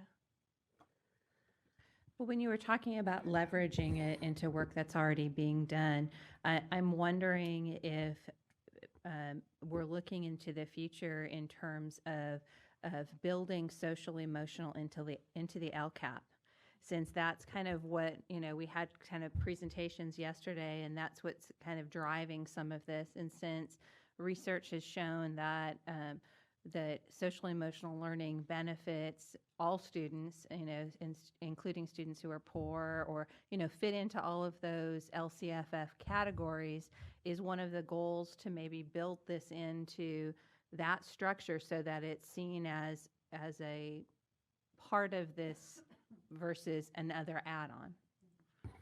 You bet. And I think there's several places that it can fit in with where the LCAP already stands. School climate, we mentioned that earlier.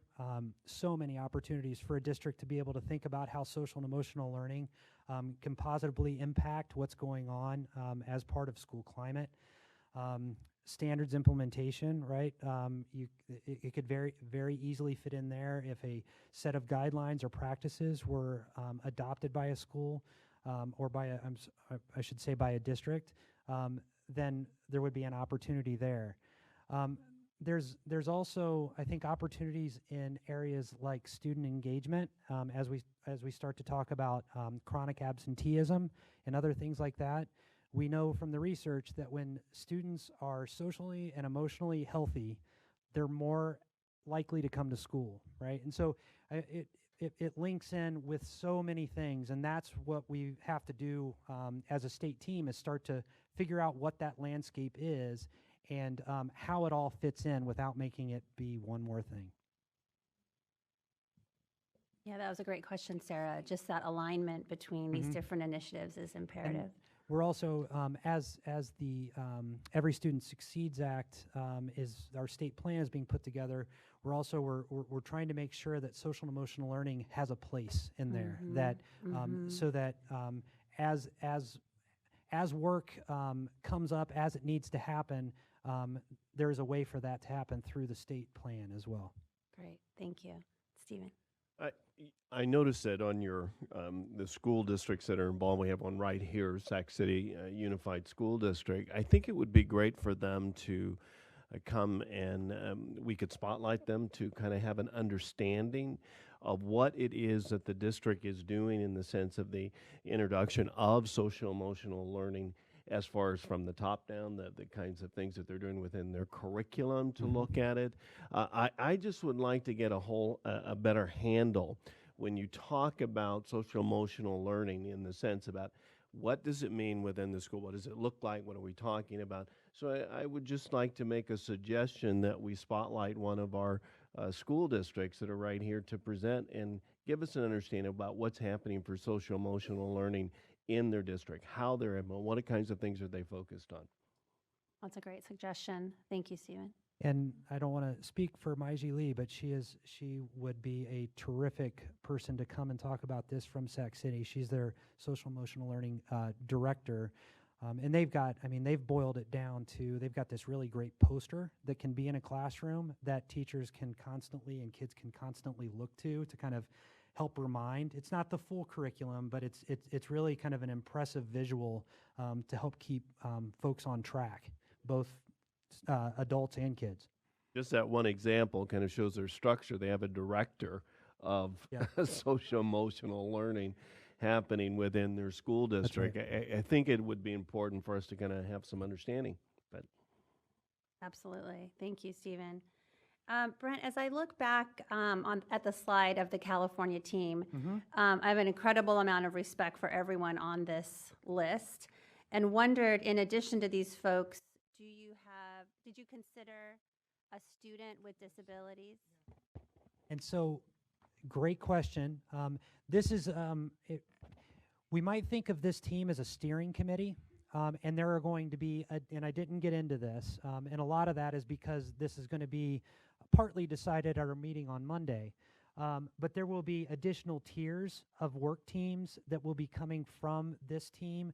And so this is a powerhouse of a group, right? And we know that they are going to be extremely helpful, but with both social and emotional learning as a subject, but also with helping us to communicate it to the rest of the state.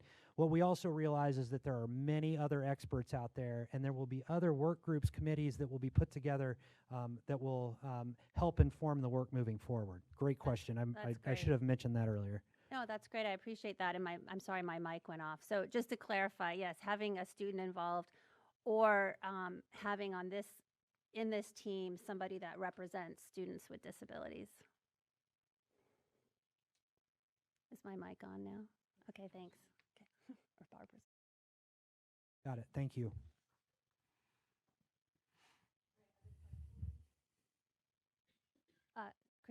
Christina? No, okay.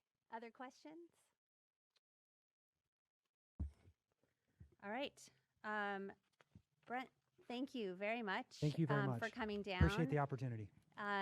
There were definitely multiple commissioners that are interested in follow-up discussions at the next meeting, and so we will be in touch. Sounds great. Yeah, and congrats on your new position. Thank you. Welcome. Collaborationincommon.org.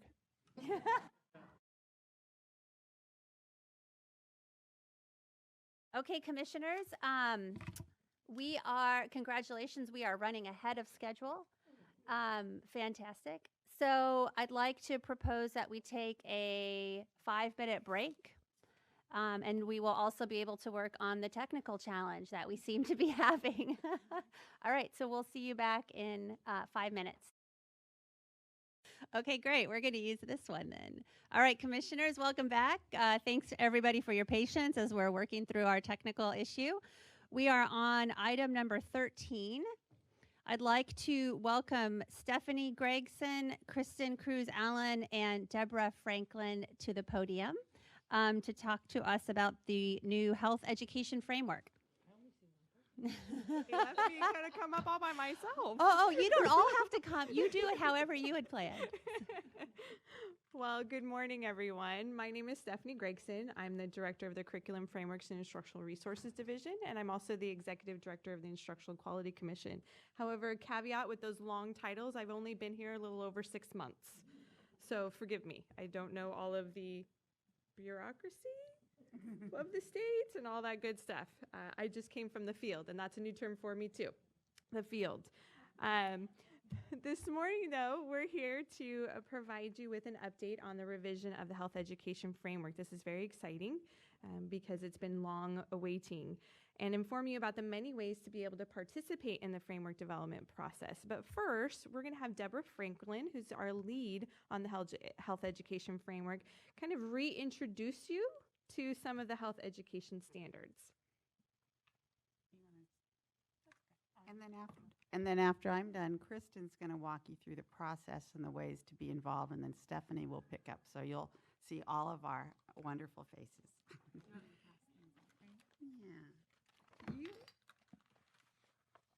The commissioners already have copies of what we're going to be working through, but this is for the audience because we wanted them to be able to participate as well.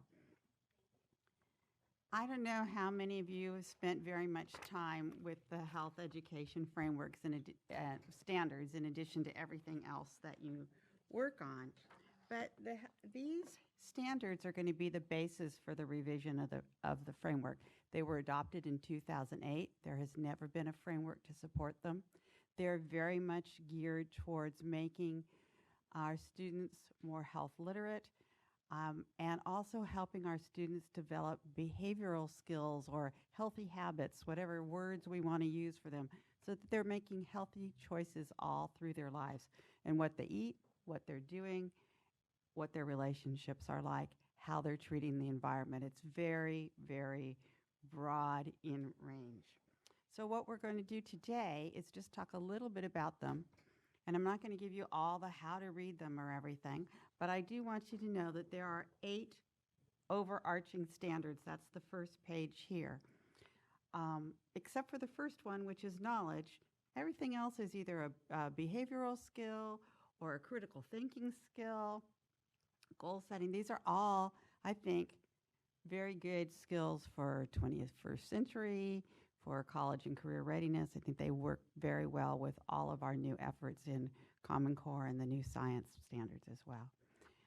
When you turn into the inside page, it shows you the 6 topics that the standards are organized in. And there's a chart because, with the exception of kindergarten, at no grade do we expect the teacher to have the time and the opportunity to teach every subject every year. So it's split out, and you'll see grade levels, and then you'll see grade spans. So 7th and 8th, how teachers divide that up will be their choice, and then also in high school. So that said, what I'd like you to do now is take a look at all the pages behind that, so basically 3 through 13. These are just pieces of standards. So you'll see in kindergarten, these are injury prevention and safety. That's all of the standards in kindergarten for that topic. And then on page 4, it shows you grade 2, but it's the mental, emotional, and social health. And grade 4, we're highlighting the nutrition and physical activity. In grade 6, the alcohol, tobacco, and other drugs. which is starts on page 7. And then on page 8, well, at the very bottom, so really on page 9, it's the growth, development, and sexual health standards for grades 7 and 8.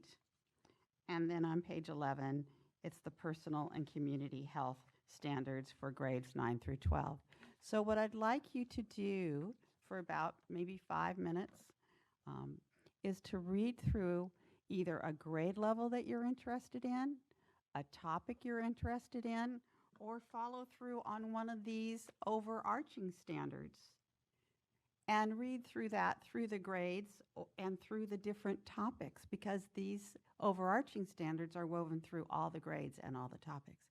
And then I'm going to ask you if there's something you were surprised to see, something you wondered why you don't see. Just ask for some impressions and comments. So take your time, read something that appeals to you, and I'll put my little Jeopardy clock on. Do, do, do.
Are you ready to share some of your comments? I hear some talking and I see some reading, but so I don't want to rush anybody, but I don't want to waste your time either.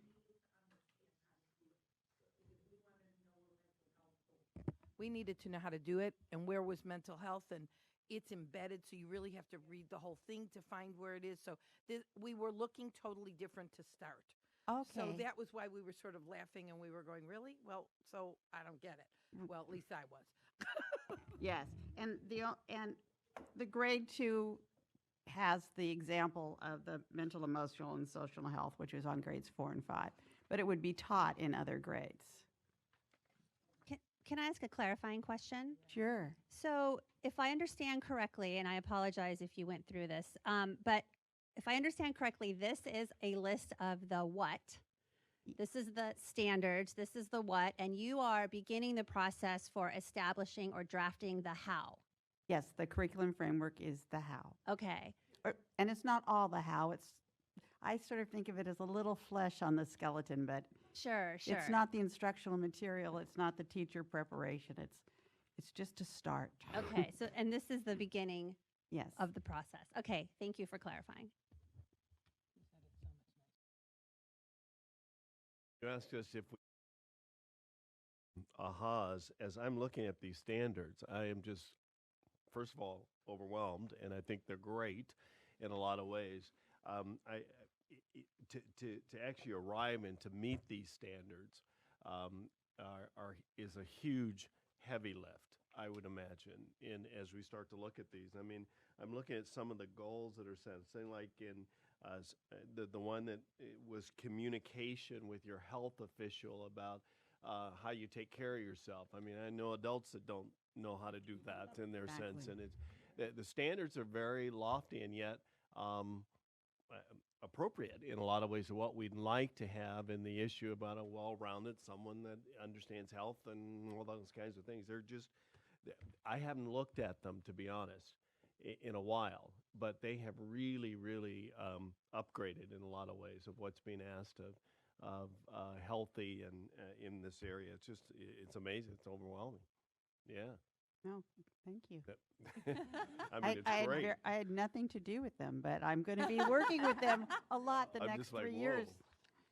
I have a couple questions, if that's okay. I might be missing it, but in the high school, is there anything that addresses sexual orientation or gender differences? Yes. I missed it if it was there. And then I was also curious if the things that I actually extended into the high school curriculum Yes. regarding rape and that kind of thing. Yes. Okay. And so remember, you're just seeing, what I wanted to do was give you a little piece of each of the 6 topic areas. But yes, the grades for it and the grade after. And when you look on this chart, on the second page, it shows this, it's sort of the double one because it's growth and development up until 5th grade, and then in 5th grade, 7th and 8th, and high school, it's growth, development, and sexual health. Yes, there's a lot about accepting, and there's also law, and I think Stephanie's going to mention a little bit about that. There's some new laws that are very specific about how we're going to be inclusive. Yeah, it just seems that in high school, that's the place to really, I mean, to introduce it for sure for the younger students, but in high school, it's just an ongoing issue, so it needs to be addressed every year, I would say, yeah. Exactly, and if you look, if you have the opportunity, these are online, you don't have to pay to look at them, but growth and development and sexual health talks about healthy relationships, it talks about effective prevention of HIV, sexually transmitted diseases, it still uses that term, and pregnancy, it talks about laws related to sexual behavior and involvement of minors, recognize there are individual differences in growth, development, physical appearance, gender roles, and sexual orientation, and that's just the beginning. There's still another 2 pages after that, so, yes. Great. Kayla and then Christina. So, thank you. This is really comprehensive. So who is expected to teach this, and how would they incorporate it in their instruction?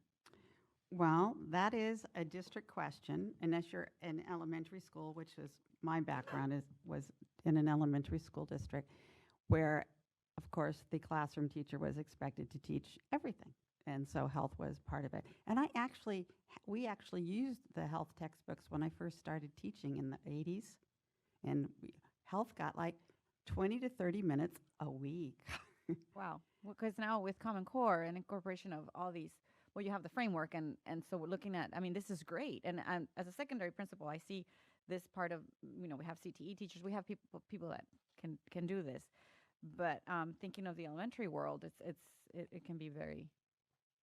I can see teachers already asking, where am I going to fit this in my day? Right. And that'll be one of the goals with the framework, is to show our elementary teachers how to be able to integrate the health education standards within the Common Core standards that they're already teaching and within the finite amount of instructional time that they have.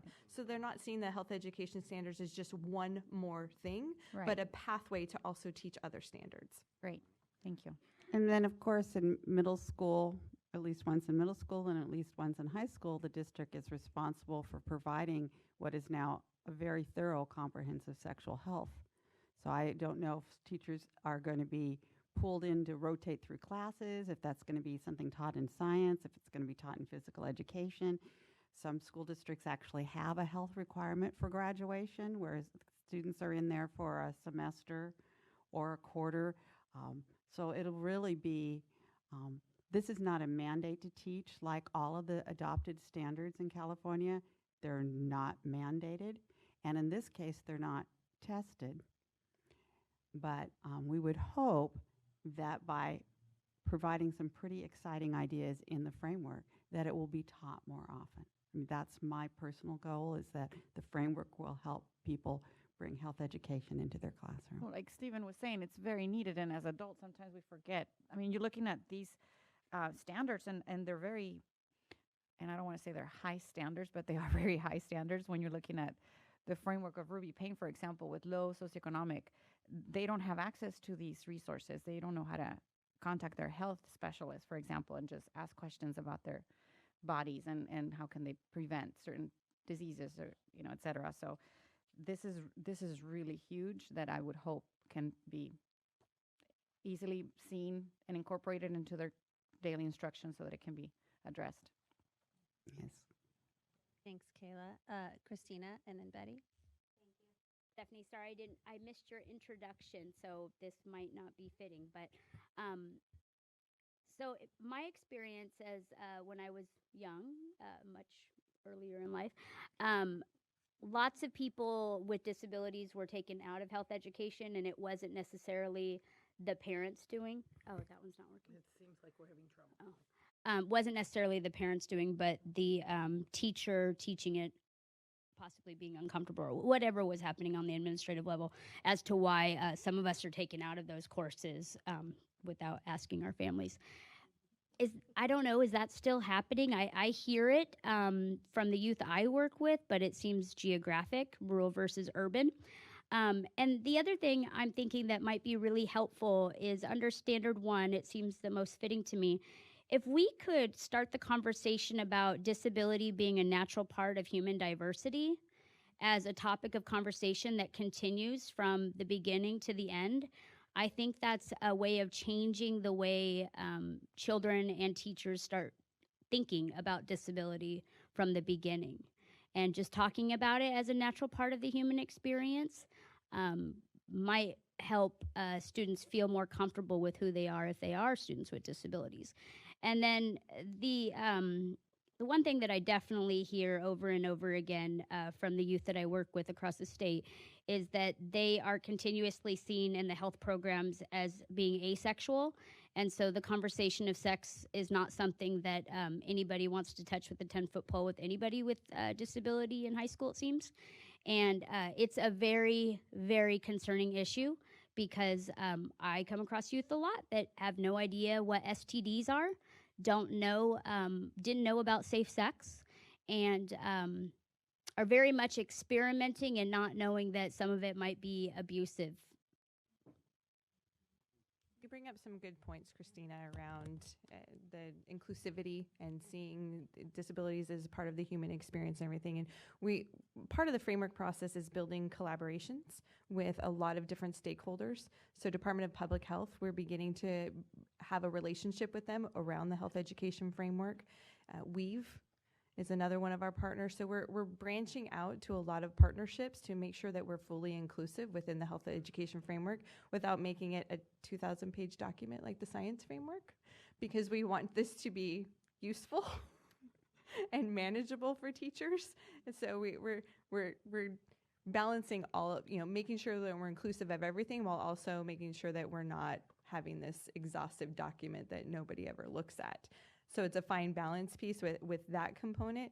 And then also you had a question around the implementation, the instruction of health education for students. And that's a local decision. I can speak from my experience being at as a principal and at the district level. The districts that I worked were very conscientious of making sure that everyone was having access to all of the curriculum. There were, though, designated teachers that taught health, and not all of them were K-5 elementary teachers. It was mostly the middle school pieces. So we're really looking to see how we can adjust that health education instruction down to the elementary levels. And then also we're really, a foundation of our health education framework is building healthy relationships. So you'll see that theme. It's also built into the standards, but you're going to see that theme throughout the framework as well. And building healthy relationships looks different in kindergarten than it does in 12th grade. And so I'll talk a little bit later about the legislation, because a lot of what your concerns is already within legislation that we need to be required to include into the framework. Okay, so hopefully that answered some of your questions. Mm-hmm. Maybe offering some additional resources for students with disabilities to be able to tap into after the program. That seems to be something that educators typically don't know is available and out there. Absolutely, thank you.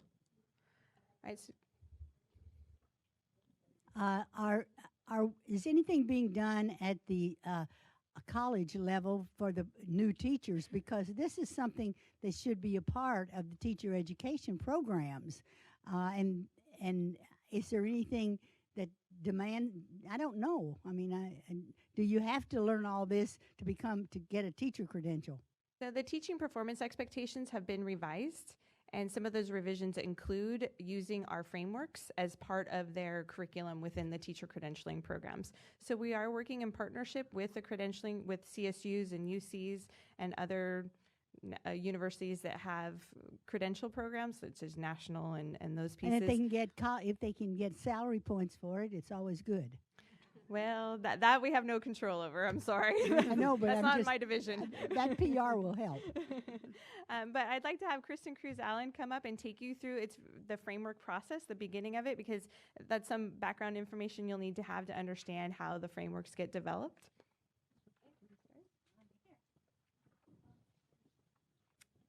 Okay, so again, I'm Kristen Cruz-Allen. I'm the manager of the Curriculum Frameworks Unit, so I get the pleasure of being over all of the frameworks and all of the different subject areas. And so I loved the segue that your chair gave me, because that was actually my line I was going to use. So no, it's fine. It's great. That when we're looking at standards, that's the what. What do we want students to walk away with? What do we want students to know? And what's a framework? Is, how do we implement those standards? What do they look like in the classroom?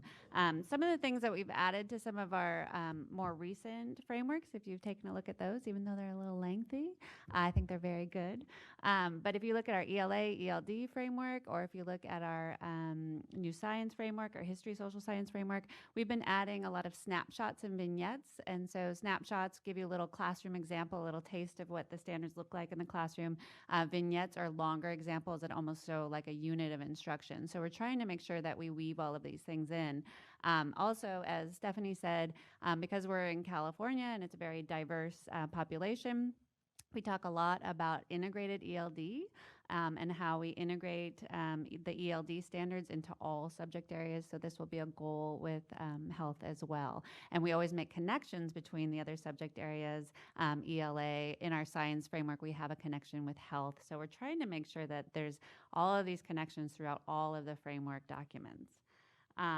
There's two major audience for frameworks. We hope teachers are going to look at them and open them and get some guidance about how to teach the standards, but also it's for our publishers, because we have a chapter in there called the evaluation criteria chapter, where we tell publishers what we're looking for in their next round of textbooks, because after we finish a framework, we have a framework-based textbook adoption, and so we're laying the groundwork within the framework for the textbook adoption. So I believe you have a form or a sheet like this. That's kind of our timeline. And basically it's a nice, you don't have this one? I'll hold it up really. No, I'm just kidding. Oh, good. So I'm going to kind of walk you through the steps. And these are the steps that we take to create any framework document. And as you can see, we started in June of 2016, and we won't technically finish this process until the board adopts in 2019. So it's a 3-year process to create a framework. A lot of that has to do with the fact that we have many, many opportunities for the public to weigh in and give us feedback. And so that's kind of what I want to concentrate on for all of you. Like, how can you provide your own feedback as we go through the process? So we have just closed our application a couple of weeks ago to serve as a focus group panel member, and we've notified everybody that are going to be on those focus group panels. And a focus group is basically where we go out, we recruit teachers to kind of tell us about what they want to see in the next framework document. So it's by application. We had a lot of interest, and so we had to turn some folks away, but we always encourage them to come anyway to a focus group because we take public comment at all focus groups. So there's also another timeline that was adopted by the State Board of Education that gives you more specifics about where our focus groups are going to take place. And they're actually going to start next week at the Tulare County Office of Education in Visalia. On November 7th, for those of you that are local, we're going to be at the Sacramento County Office of Education. And the 15th, if you're in the Bay Area, we're going to be at the Alameda County Office of Education in Hayward. And on the 29th, if you're from Southern California, we'll be at the Long Beach Unified School District. So at those focus group meetings, we have a set of questions that we ask them to kind of elicit what this new framework should look like. And then at the end of each of them, we take public comment. And this is actually a really, really important part in the process. A lot of people think that serving on the CFCC, which I'll talk about in a minute, the Framework Committee, is the most important piece, but the focus groups are really important because what we do is we take all of the input we receive across all 4 focus groups, we kind of whittle it down to themes that we keep hearing at each of them, and we create something called the guidelines. And the guidelines are going to be what the Framework Committee has to follow when they're developing the framework itself. So focus groups are very important, and even people that show up and give public comment, we include all of that public comment in the focus group report, and it can advise the guidelines as well. Other ways that you can be involved if you can't make it to any of those focus groups is we have a mailbox for the health framework.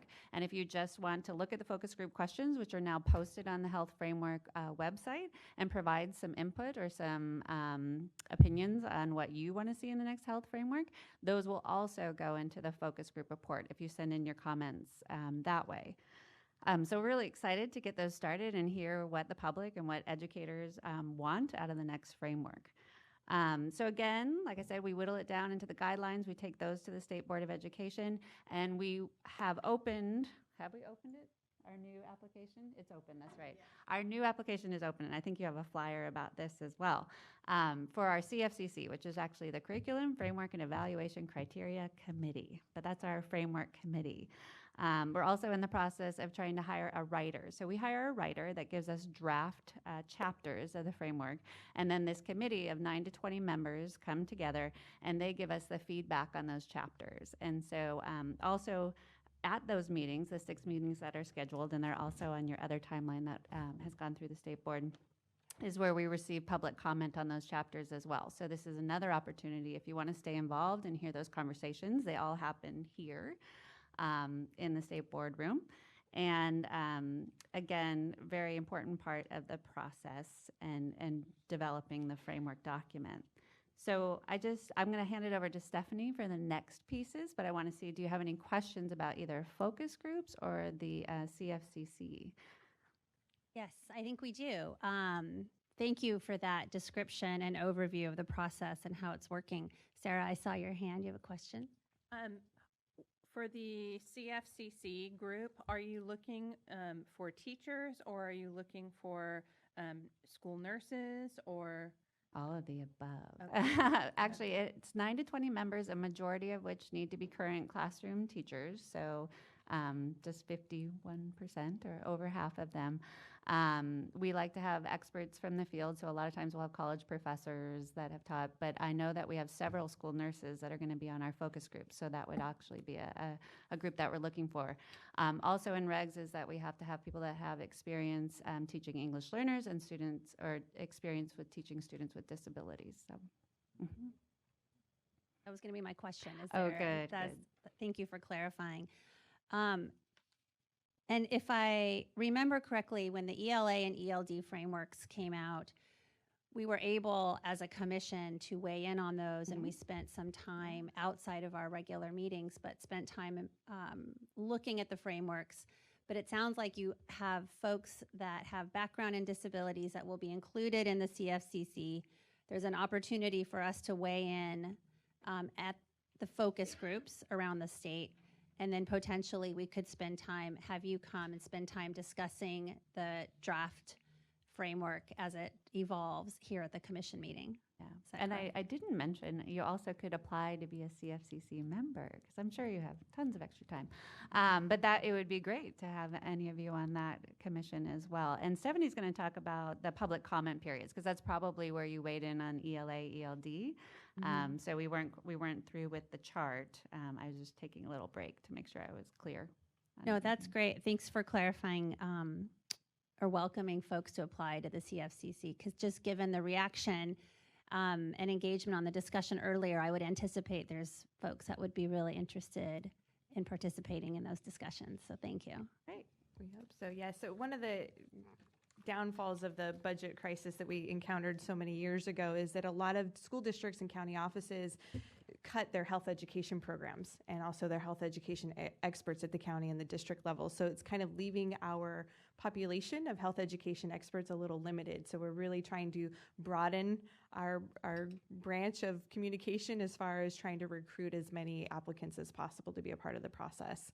That's why our partnerships are so very important. So we appreciate you having us here.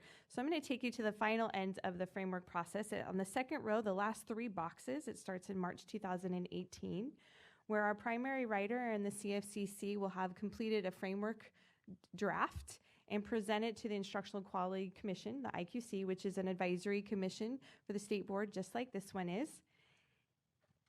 And once the IQC reviews this draft framework, they then recommend it to the state board. And what that does is trigger the first 60-day period of public comment. So we post it on our website and we solicit public comment for 60 days. Okay. For instance, for our first 60-day period for the science framework, we received over 3,000 comments. For our history social science, we received over 11,000 comments, and that was both comment periods. So we highly value public comment. Once the first 60-day review period is over, the primary writers will come back and look at the comments.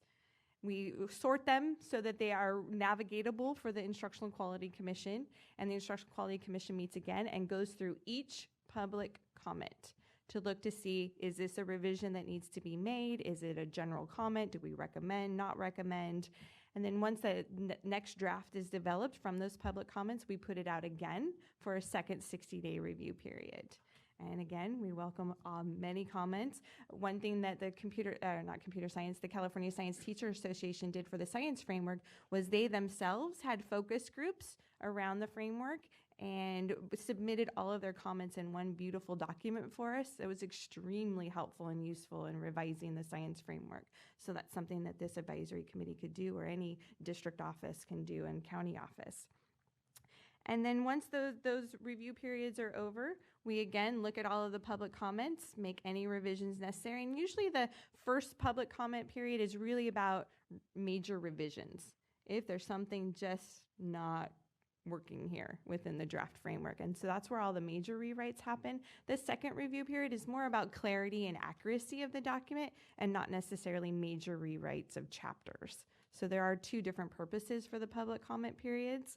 And then after the second public comment period, it goes back to the Instructional Quality Commission for review to look to see any reviews and edits that need to be recommended to the state board or not recommended. And then we present the framework to the state board. Okay. And again, that's another opportunity for public comment, is during the state board meetings. So that will end May 2019 is when we'll recommend it to the state board, as long as everything goes well. And then we do a posting of the final version. And depending on the length of this version, it will either be a print document or a web page or both, just depending on the length. We're trying to keep it short. Right now, our history social science framework is 1,000 pages. And like I said, the science framework is 2,000 pages. So it's, you know, trying to make it manageable. And then, so that brings us to what the Instructional Quality Commission really needs to look at as far as legislation that has been passed. So there's some required legislation that's been passed that we need to look at. One of them is the inclusion and equity that in our ed codes. So that's the equal rights, free of discrimination. I'm not going to read you the whole law. The next one is the organ procurement and tissue donation. It needs to be in our framework. So including the subject of organ procurement and tissue donation as appropriate. That's a new one, right? Nutrition education is another required legislation. The sexual harassment and violence piece. Lifelong health, aging, and financial literacy is another requirement. And comprehensive sexual health and HIV prevention instruction. So those are the required legislation that will be in the content of the framework. The other legislation that the IQC will consider are ones around the comprehensive information for grades 9 to 12 on sexual harassment and violence. That's the affirmative consent standard piece, that legislation. The sexual abuse and sex trafficking prevention education. We already have a partnership with WEAVE around this piece. And then the sexual abuse and sexual assault awareness and prevention education. There's the sex trafficking and then the sexual assault awareness. And then healthy relationships is another one, and mental health instruction. So one of the other partnerships that we've been working on is Brent Malicote, who you heard from previously. He's the new Director of Professional Learning Support, and he also works with CASEL, the California Social Emotional Learning piece. So we've been in partnership together of how we can incorporate social emotional learning pieces within the framework as well. Seeing that will most likely come out of the focus groups and some guidance from the CFCC. It's also an integral part of healthy learning environments within our classroom and feeds right into our building healthy relationship standards in the health education standards. So other partnerships that we've been cultivating around the health education framework is Planned Parenthood and ACLU, Families Together, our Dairy Council, and like I said, WEAVE. We also work with our state board liaison. State board member Letice Orcon is our state board liaison. So in your, Deborah and Kristen alluded to this, in your packet we have flyers for you with more information on how you can participate. I know we've talked a lot about that because it's really important to us. We want to make sure that we're having all of the perspectives within our content of our framework. And we encourage you guys to participate as much as possible. You can invite us back anytime you want to. We are more than willing to provide updates as we go throughout the process. And any questions that you may have. Right? Do you guys have any other questions for us? Thank you. Yeah, commissioners, any other questions? Barbara. Comment? Oh, am I working? I can't tell. There is a group called Get Safe, which is in Orange County, and they do healthy relationships, they do sexual abuse, they do bullying, and they have all sorts of programs that they do for students with special needs. I don't know if it comes up here, but it might be somebody that you might want to partner with to see what they have so you're not reinventing the wheel. So thank you for that resource. You're welcome.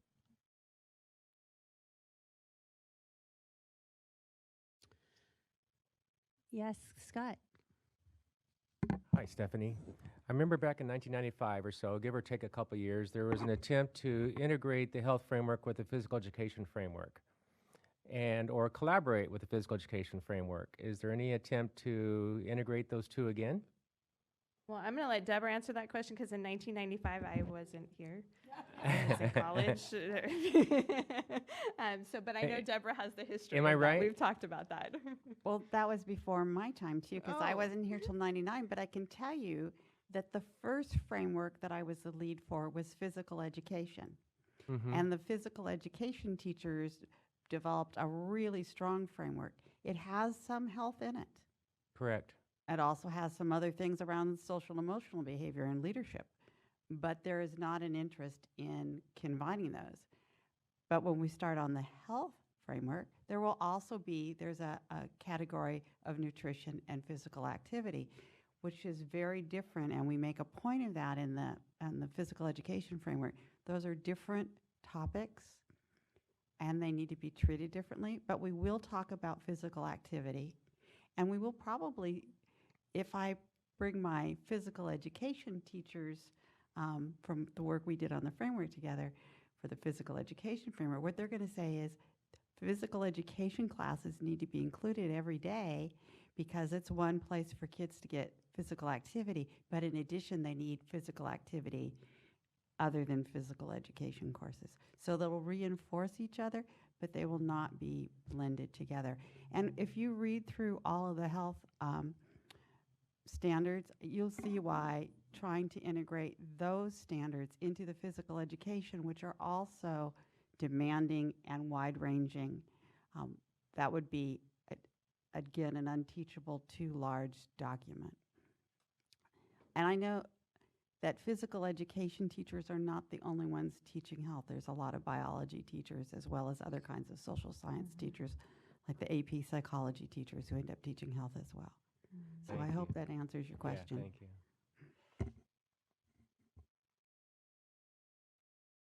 Any other questions? All right, that means we did a good job, right?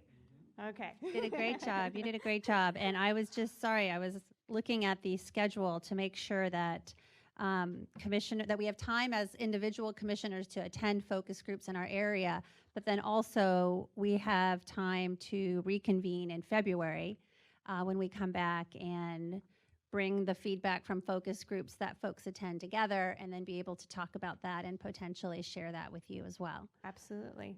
Well, Great. thank you for having us. We appreciate it. Yeah, Kristen, go right ahead. And I would be remiss if I didn't mention also that that Stephanie is another one of our new directors and great collaborators. And I see her as another breath of fresh air, just like with Brent, about the opportunities that we have to work with our partners who are really looking at how to help make sure everything is accessible and that we're really considering all students. And Stephanie also comes from the field very recently, and so we're really lucky to have her. Well, thank you, Kristen. And she's talking about herself, too. We're lucky to have Kristen here. You know, the one thing that I've learned is that coming from teaching and being a principal and supporting principals is that within the classroom, we were really trying to break down barriers. So no, we're not in silos, that content areas aren't in silos, and that teachers aren't in silos as well. And this Department of Education is one of those places that we can model that. So within our division and with Kristen's division, we're really working on that we're all together as one. All of the standards work that we're doing together is completely across divisions because we need everybody's expertise. There's not one person that knows everything, so it's really important that we hear from everybody's perspectives. And I had one staff member look at it and goes, am I in the right department? And I said, because there's no one lead. We're all in this together. We all have a piece of the puzzle to make sure that we are meeting the needs of all of our students. So thank you. It's almost like one coherent system. Okay, thank you very much. Okay, so commissioners, nice job. We're moving on to item number, we are right on time. Outstanding work, commissioners and presenters. We're on item number 14, Bookshare Accessibility Initiative. I'd like to welcome Brad Turner to the podium. Welcome, Brad. Good morning, thank you. Thank you, Kristen, for inviting us.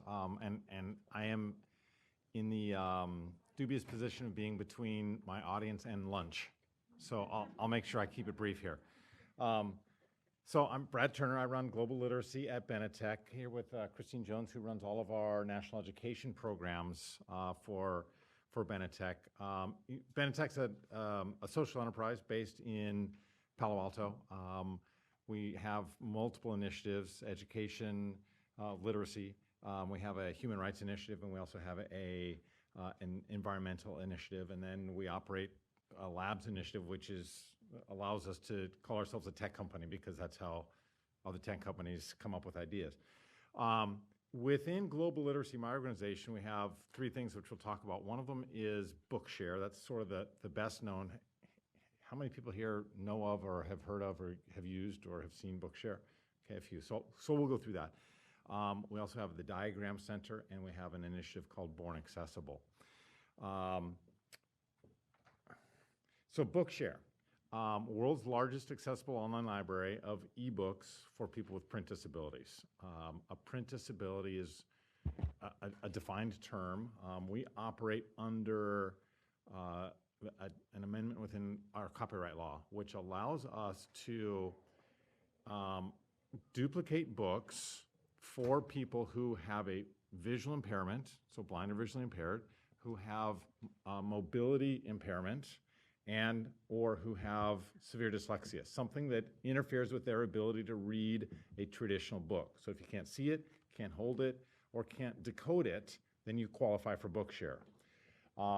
That gives us the ability to take any book, chop it, scan it, and distribute it to somebody with a print disability without fear of repercussions for copyright law. That's how we started. It's a sharing service for chopped and scanned books. We have since, and we've been around for about 15 years. In the last 8 years, we have worked with publishers, and now we have 800 publishers who send us books.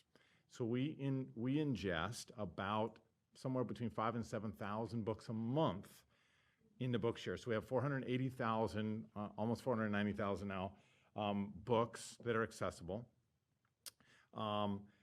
They're accessible on iOS, Android, laptops, phones, basically whatever device the student wants to use. To put it in perspective, the New York Public Library has about 120,000 titles. So we have 4 times the number of titles. Oops. We are funded by the U.S. government Office of Special Education. So inside Department of Ed, Special Education, to provide books for students for free. So that's why that's at the bottom of the slide, that's highlighted. Every qualified student in the nation can access Bookshare for free. And yet, and in California, we have 37,600 members, Bookshare members, but there are about 9 million students in California, which means if you take the kind of the national average, there's no true number, but the national average that most people use is about 5% of the students would qualify for Bookshare with a print disability. So 9 million, that would be 450,000 students that we should have in California. So a lot of work, and you know, that's, other than Texas, that is about our average. We have over 400,000 US-based students. We should have many more than that. 65 million K-12 students in the US. We should have 3 million of those. So a lot of work to do, and so these types of meetings are great for us. So again, thank you. But just one more quick note on Bookshare. As we get these books in, you would think, oh, it's a digital book, that makes it accessible, right? The answer is no. It needs proper navigation. It needs formatting. It needs to make sure there's page numbers and tables of contents and charts that are properly formatted. So we ingest that book and we run it through an algorithm that puts, that checks maybe 60 to 100 different things before that book gets put into our library. And then when somebody requests that book out of the library, they can get it into a Braille-ready format, so it can be put into a Braille embosser to print. But Harry Potter, when we read it, is this thick, and when a Braille person, when you get a Braille version of it, it's about this thick. Each chapter is probably this thick. So, but they have refreshable Braille displays.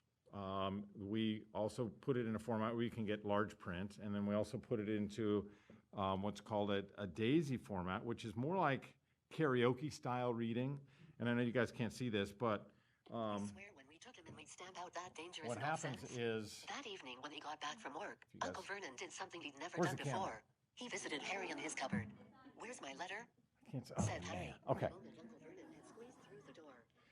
"Who's writing to..." feel like I'm on, the Dave Letterman show or something. It's karaoke style reading. For someone with dyslexia, what happens is they can hear the word and see it as it gets read, which helps them start to, even if they can never fully decode the word Constitution, they see it and they see it over and over and they hear it over and over and they can start to recognize it. So it's a great solution for students with disabilities.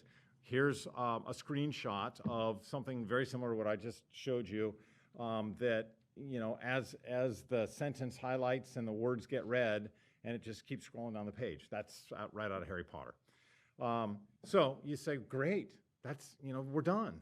Well, yeah, except what do you do about something like this? How do you describe images and the double helix DNA strand, or something up in the upper right-hand corner, which is, looks some chemical formula, or, right? I mean, it becomes very difficult for someone with a visual impairment to see and understand those. Or how about the chemical formula for caffeine, which is really difficult to parse for someone with dyslexia, right? So all of a sudden you say, okay, I can get my text, but what do you do with high school biology? What do you do with calculus? And so we have another initiative called the Diagram Center, which is making science, technology, engineering, art, and math accessible. And those are all new frontiers. They really are. But we have a group of people that are, and we work with experts around the world that are really trying to provide tools for accessibility. We do training, we do process work with publishers, we do R&D, and we're starting to branch out beyond print disabilities, hearing impairments, which we talked about this morning, intellectual disabilities, autism, early childhood education. Dyslexia a lot of times doesn't get diagnosed until 3rd or 4th or 5th grade or later. Boy, you get a kid into high school before they get diagnosed, reading is just trouble. It's just a pain, right? You get a kid in 3rd grade and give them Bookshare. Hey, guess what? It's great. So that's the Diagram Center, is really going beyond text. And then the Born Accessible issue, if you think about what I just said, everything I just talked about, close to 500,000 books that we put through this ingestion process and we make accessible and we put them into the library. Why do I have to retrofit 5,000 to 7,000 books a month? So our Born Accessible initiative is really focused on putting Bookshare out of business. Because if I get that book accessible already, it doesn't have to go into the library. I don't have to do anything to it. A student can purchase it and use it. As a matter of fact, yesterday afternoon, I got back from the Frankfurt Book Fair, which is the largest book fair in the world, where we had scores of meetings with publishers to talk about Born Accessible and a certification process. So there's a baseline. If you ask teachers, students, publishers, special educators, hey, tell me what accessibility means, you're going to get different answers from everybody. We are now working with a worldwide consortium to put a baseline for accessibility into place, and we're going to make it global. And it's, includes proper navigation, proper formatting, it's reflowable formats. People go, oh, I'll just give them a PDF.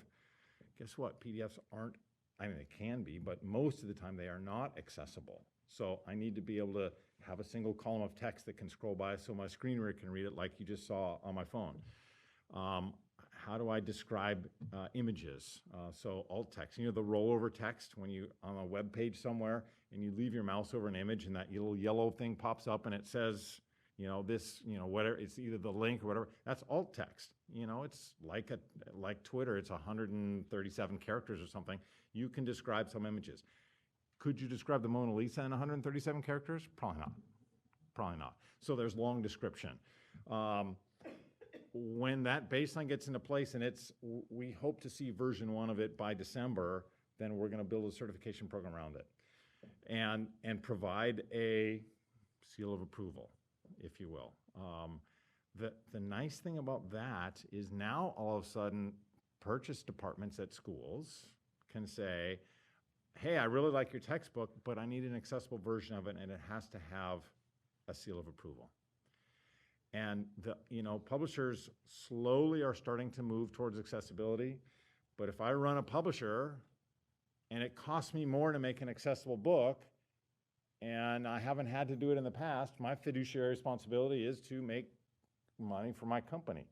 But if I start losing sales, holy smokes, my fiduciary responsibility is I better make these accessible because I'm losing sales. And so we're trying to do kind of both the demand side and the supply side. So 2 other things. We know that, especially with Common Core, there's a lot of materials that are created by teachers now.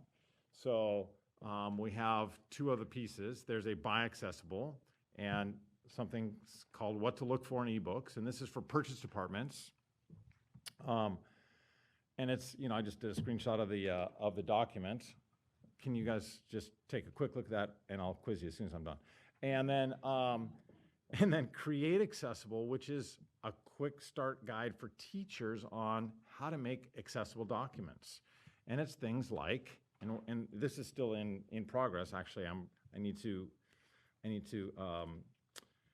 provide some edits for it. But if you're building courseware, make it accessible. Universal design, large font, insert meaningful hyperlinks. Don't just say click here, say Hawaii volcanoes, right? So whatever it might be. So lots of tips and tricks for teachers on how to create documents. Okay, how about that? Most important thing, guess what? Bookshare is free for all qualified students. It shocks me after 15 years that we go to, I went to the Chicago district, Chicago Public Schools, which is the number 3 district in the country, and said, how much do you know about Bookshare? And they said, we looked at your website this morning. Thank you for that, but you have literally 20,000 students that should be benefiting from it, right? There are, 400,000 students in California, and we have a 10th of them. So I would love to get recommendations to, the state boards, et cetera, to say, hey, make sure people know about Bookshare. One other piece, and then I'll wrap. We are funded by the Texas Education Agency to have some dedicated outreach coordinators in Texas. Christine and I are looking at 2/3 of the national outreach that we have, except in Texas, where we have 4 people to work with the schools in Texas. Our penetration there is double that of our national average. So, boy, if there are some funds to be able to put people, somebody down in LA, somebody in Sacramento, somebody in San Francisco, to pick up some of the more populated areas and really work with those districts, that would be great. So that is Bookshare and Born Accessible and the Diagram Center. How'd I do? You did great. While you were talking, I was also appreciating the other aspects of your work available on your website. And so you have a very comprehensive website that offers even more than what you just went into. So thank you for alerting us. I figure I had 15 minutes on. Oh, you did twice great. As fast, or? You did great. Commissioners, do you have questions? Michelle? I love Bookshare. I love you guys so much. Thank You've you. made my job so much better. But, I have been a teacher for 20 years, and I've only known about you for the last 4. So, and I found out from another teacher. So I'm not exactly sure what needs to be done to get that, even in a teacher prep program, to be able to get that information out. The other thing is, I understand from some of my colleagues that your funding is at risk right now. Does that continue to be true? It does continue to be true. We're funded by OSEP, Department of Ed, OSEP. The Labor, Health and Human Services and Education bill that has been proposed by the Senate gives us flat funding. The same bill, but the version coming out of the House, recommends that all continuation grants get funded, but all new grants don't get funded, and we are at the end of our 5-year grant cycle. So we've had 2 5-year grants. Our second grant is finishing, and we think it's an oversight, but they said no new grants should be run. And so we are having conversations, we'll just say, with as many of our congressional representatives as possible to try and reverse that, to get funding restored for Bookshare and a few other programs that. So if I'm clear, it's the House of Representatives that's holding this up right now? Yes. Is that right? So if we all tweet our congressman, that would be a good thing to do, right? Daily. Yeah, great, thank you. Thank you very much. Thanks for Betty. bringing that up. Yeah, Oh, thank you, Michelle. well, there are several that are closely associated with colleges. One of them is Alan Lowenthal, and he represents Southern California area. He's a good one, and he has lots of influence. So tell somebody. Thank you. Well, piggybacking on Betty's comment, I wonder, would it be helpful for the commission to draft a letter of support, given the personal experiences that the commissioners have with your service? And I would anticipate for those that are not familiar, they will have in the near future. That would be great. Okay. That would be great. And if necessary, I can provide some template language even. Oh. You know, I mean, yeah. Okay, what do we say now? So I will make sure you guys get some language that, you know, take and modify, of course, but that would be huge. Oh, great. Okay, wonderful. And then, you know, any words out to districts in the state would be awesome. You know, hey, don't forget, Bookshare is a free resource for your students with print disabilities. So. I'm going to make one more suggestion, just Yes, that ma'am. there's a number of really large teacher education programs, and you can find out where they are, but Cal State LA is huge. If you even have some of the teachers who are currently your users in Los Angeles be willing to go in and show new teachers how easy it is to get every title. I've never not been able to get a title of every textbook and novel that I've needed, no matter how obscure it is.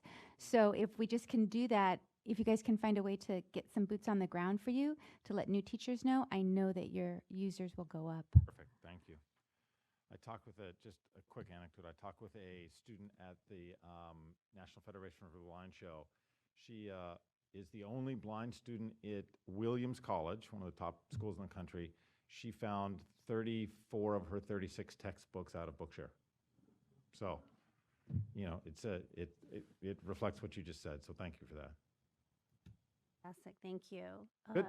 In order to follow Robert's rules, whatever rules Bagley we Keene. follow, Bagley Keene, I think we probably should do it as a motion to support the commission writing a letter in support of Bookshare and ongoing funding for their program. So that would be my motion. I second. Well, she made the motion. I just. Yes, so Sarah's making a motion, and if I heard correctly, the motion is to draft a letter in support of Bookshare. It was whatever you had said, Gina. Okay. Okay, thank you. And we have multiple seconds. Thank you. Discussion on the item? Questions on the item, Betty? Well, who are we going to send it to now? It's important that everybody in California know about it, so we better send it to a committee or something. Yeah, well, the ones in. Now, are we talking about just the state of California or the United States? You want the U.S.? Okay, that's quite a few. Then it's the House Well, Appropriations Committee. Okay, so Be sure you get the chairs of the committees. Right. That's the ticket right there, is the chairs of the committees, especially the Appropriations Committee. So you said it's in the it's in appropriations right now. Is that right? They are, among other things that they're discussing, they're also discussing some of these bills. Fantastic. And Okay. so yes, so what happens then is, of course, the House and the Senate will come together and you know, have a negotiation about it, and we just need that line item to make sure it gets restored. And it's a big bill, right? It's health, human services, labor, so it's, you know, Obamacare plus labor plus education. So it's a little bit tenuous, likes to get, punched around a little bit, but as long as that line item gets restored, that's great. So it's really at the Appropriations Committee level right now. Okay, so if we could probably act quickly, we could draft it to Appropriations. We could copy all of the committee members from the Appropriations Committee, and then we could follow it. You could give us updates on if we needed to lend our voice to the discussion after that point. Okay, great. Thank you. Okay, commissioners. No. Commissioners, all in favor, say aye. Any opposed? I should clarify to sending a letter in support of future funding for Bookshare. Say no. Any abstentions? Where's Lester? Motion passes unanimously. Thank you. Thank you. And yes, right. So Brad, if we could exchange information before you leave, and appreciate you offering some template language that has the detail, and then we'll get that letter drafted for you. Thank you very much. Yeah, thank you very much for being here. All right, great. Thank you, commissioners. We continue to be right on time. So we are at lunch. So I would like to go ahead and dismiss us for lunch. We will reconvene back here at 1:15. And I think that's it. Thank you so much.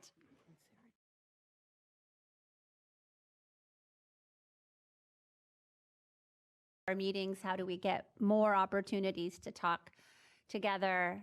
So thank you for that. That is very, very exciting.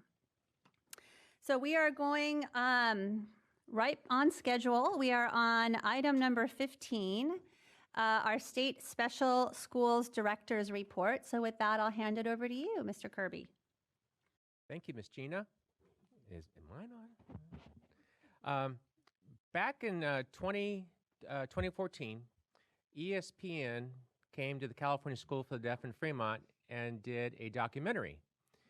And it was one of their what's called their E60 documentaries. And some of you may remember a TV show long ago called Friday Night Lights. Well, ESPN changed that a little bit and did a show at California School for the Deaf called Silent Night Lights.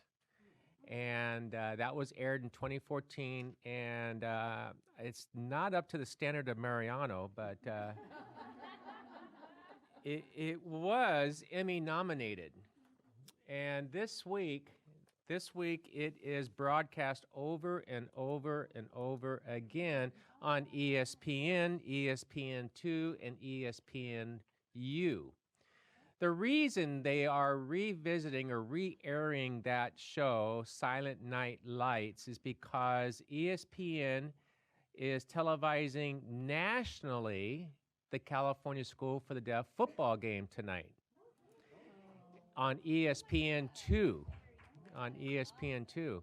And so that will be live tonight at 5 o'clock. So we have to adjourn. Or we could, are they tonight? Oh, okay. So, or we can sit right here and we can order pizza and watch California School for the Deaf Fremont play. But there's a big buzz in the air on campus. So ESPN has been there all week doing interviews and very, very active. The next showing of Silent Night Lights, and I have a handout for the commission, and I also gave out some handouts for the audience, but for those listening, the next showing of Friday Night Lights is Sunday at 3:30 or Monday at 8 p.m. I strongly encourage you to tune in to one of those shows because you'll be very touched and moved by Friday Night Lights. If you want to see a really good football game, tonight at 5 o'clock, California School for the Deaf on ESPN2, nationally televised. ESPN televises a high school game every week. But what's so proud is that they chose the California School for the Deaf this week. And the team is 8-1. And the past 3 years, they've only lost maybe 3 games. They're that good. So I encourage you to tune in to the Friday Night Lights and also the big game tonight at 5 o'clock. And that is Pacific time, 8 o'clock Eastern time if you're traveling back east tonight. And that is my report. And the reason why that's my report, because I need to get on the road to Fremont so I can go and watch the game. All right? That's it. Great. Well, thank you, Scott. Any questions for Director Kirby? Okay. Well, thank you for sharing. We wish you the best. Thank you. All right, commissioners, moving on to item number 16, our new state special ed director's report. So with that, I'll hand it over to Kristen. My maiden voyage as state director. This is a very Is the exciting mic day. on? Mic. It's on. Okay, yeah, there you go. Yeah. So I am currently in my second month as in my new position here. And it's sort of old home week. I'm one chair away from where I was for a long time. And so it's sort of an interesting, I've moved around chairs quite a bit over the last 4 years. And I think that that's a good analogy for the various vantage points that I've had the opportunity to look through and look at. And so I'm really pleased to be here. I feel ready to be here. I've spent the last couple of months, well, actually, it's been really more like 6 or 7 weeks, really trying to get to know the landscape both internally in my own division and externally in speaking with many, many stakeholders. And it's been some really long days and a lot of traveling, but it's been so worth it in the sense that I've heard so many additional perspectives. Last week, I went to San Diego for the day and met with a lot of our higher ed stakeholders, both in special education and general education, and had the opportunity to talk to the deans and to speak with all the leads of all the credentialing programs about what their vision is for, and their role is in assisting us in this whole one coherent system idea. And what I'll tell you, and which I feel really excited about, is that they have gone in head first to really try to support this effort. And they are now operating under the new teacher performance expectations, or will be soon. So they're gearing up to prepare all the materials and information they're going to need to train their new teachers. And all of those things that we have always been hoping that would be part of training all teachers, both general ed and special education, are really being put in place. And that includes the elements of universal design for learning and multi-tiered system of support and differentiation of instruction, prior to having to think about special education, but just doing that as good practice. And really about, through some of the work with the CEDAR project, which is a number of universities that have worked over the past 5 years together to really blend their general ed and special ed teacher preparation programs, to model from the beginning how teachers collaborate, and that special education and general education teachers are comfortable giving input into planned and taught lessons. And so all of those things were very encouraging, and all of the folks that I spoke with were just really open to wanting to do their part. And one of my open invitations to them is that we really want to have some deeper partnerships with higher ed and with the research base. And as we're all trying to gather and validate evidence-based practices and programs, that we're really needing to work more closely together. And so we plan to do that moving forward.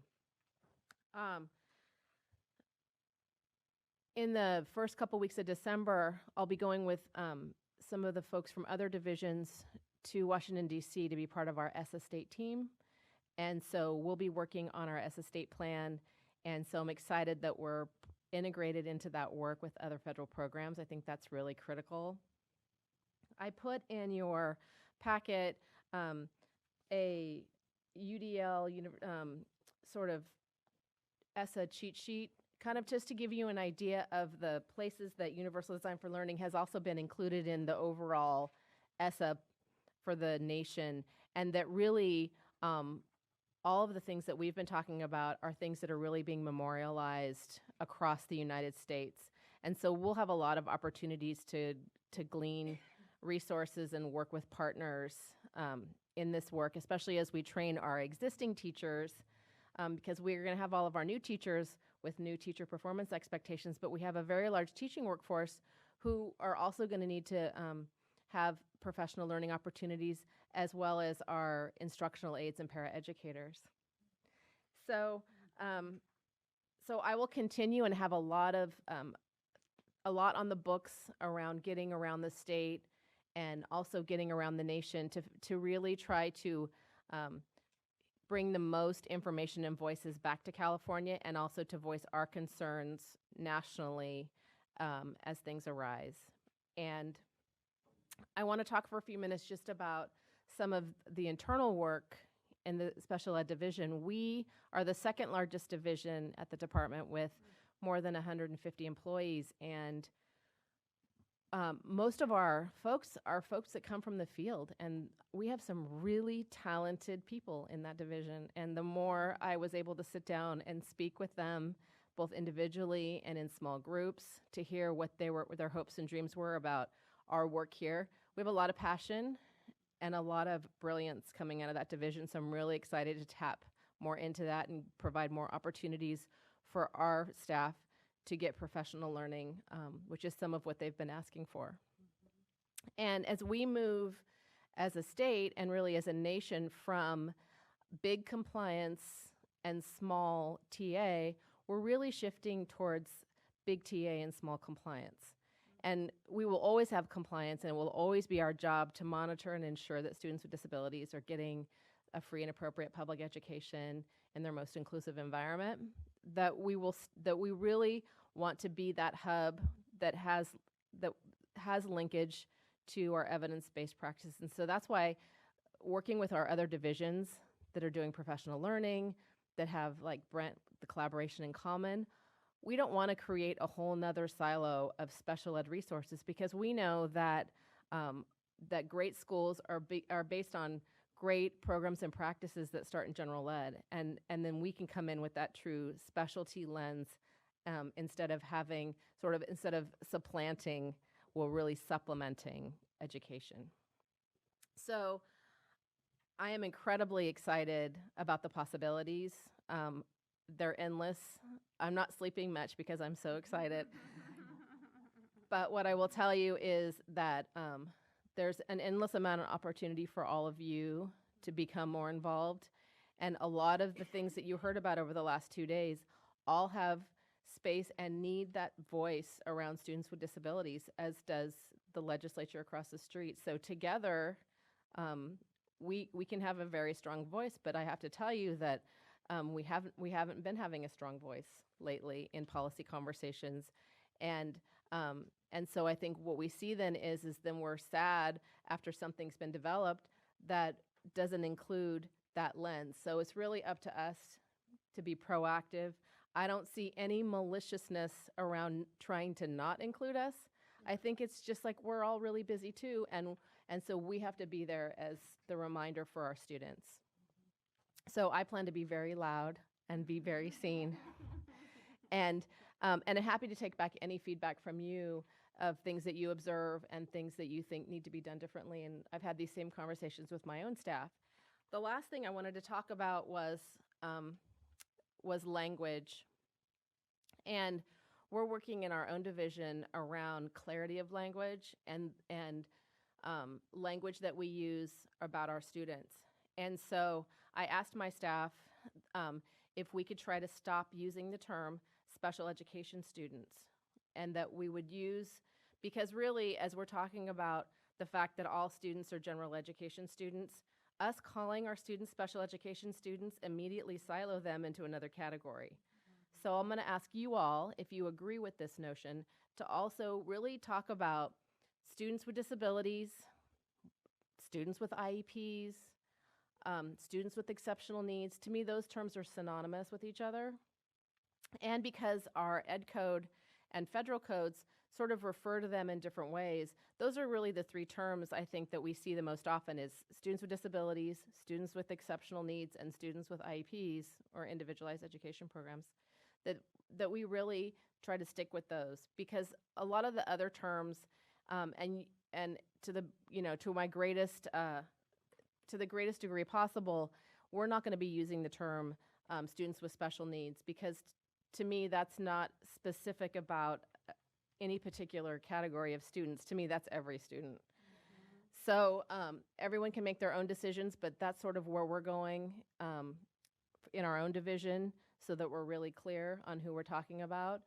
And that the purpose that we talk about students with disabilities is not to segregate them and pull them out, but is only to ensure that they're getting their needs met as a subgroup. And I think there's a delineation there that that's important. And because it goes back to the whole idea about labeling, and labels work, I think, when they bring people together. And in some cases, labels segregate more than they bring people together. So, so we're working on that. And see if I have anything else on my list. Oh, I have a couple other announcements. So just in terms of some other work that's happening in the division, we're currently and have been working on the dyslexia work group. I think Michelle's on that. And they've been doing some great work coming from all around the state to work on the guidelines around dyslexia. That came out of some legislation from last year.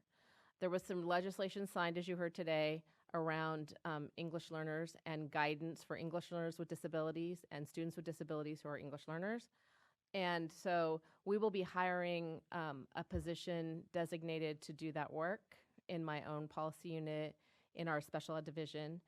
And we're also hiring for a number of other consultants in our division to both do technical assistance and work in focused monitoring units and work with non-public schools. And especially, the notice just went out this week for an exam for the associate director, who will be my comrade, partner in crime, working here at the division. So if anyone is interested or knows anyone who's interested, it's really important that you get on the state list. So it's not something you can decide immediately that you want to apply for these positions. You have to be on either the consultant. You have to take an exam, which is really kind of an assessment of what your skills and education and experience is. So I recommend that you look at those exams and get on that list. You can stay on those lists for a year. Does that mean my time's up? So anyway, so we really look forward to continuing to build a really strong team in my division. Like I said, we already have great folks. It's a really, really good place to work. So I highly encourage those out there who are interested to turn in their application. You can look online at CalHR, but you have to search for Education Programs Consultant or Associate Director of Special Education if you want to find those jobs. It's not easy. So that said, I think finally, I'm still kind of establishing, and we will be as a division, sort of a renewed mission and vision, and that'll be something that we do with our stakeholders and with our staff. But what I will say and what I do know is that we will be spending a lot of time, energy, and focus around really trying to set the stage for inclusive opportunities and high expectations for our students starting in preschool. And so that's, I know, going to be a large focus for us, as is early and ongoing literacy. And we all saw the assessment scores for our students, and we have a lot of growth to do, and but I think as a state, we're going to need to do some things to support our schools and districts around this issue. So we recently joined there's a new federal collaborative around reading literacy that's coming out of the University of Oregon. We will be part of that, and we will be providing additional resources to the state around those issues. And as you all know about me, communicative competence and literacy, I believe, and inclusive preschool opportunities and early inclusive opportunities are really the gateway to the future for our students. So that will be something that we'll be heavily focusing on, and I'll be bringing things back to you all to look at and comment on. So I appreciate our ongoing and future partnership and collaboration, and thanks.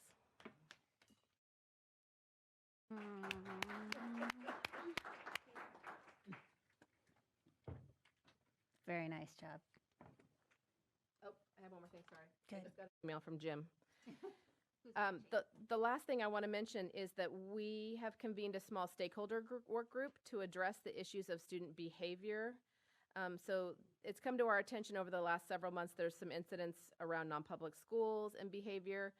So we're going to be taking a systemic look at the factors that influence the quality of behavior interventions at non-public schools and non-public agencies, and our process for monitoring those.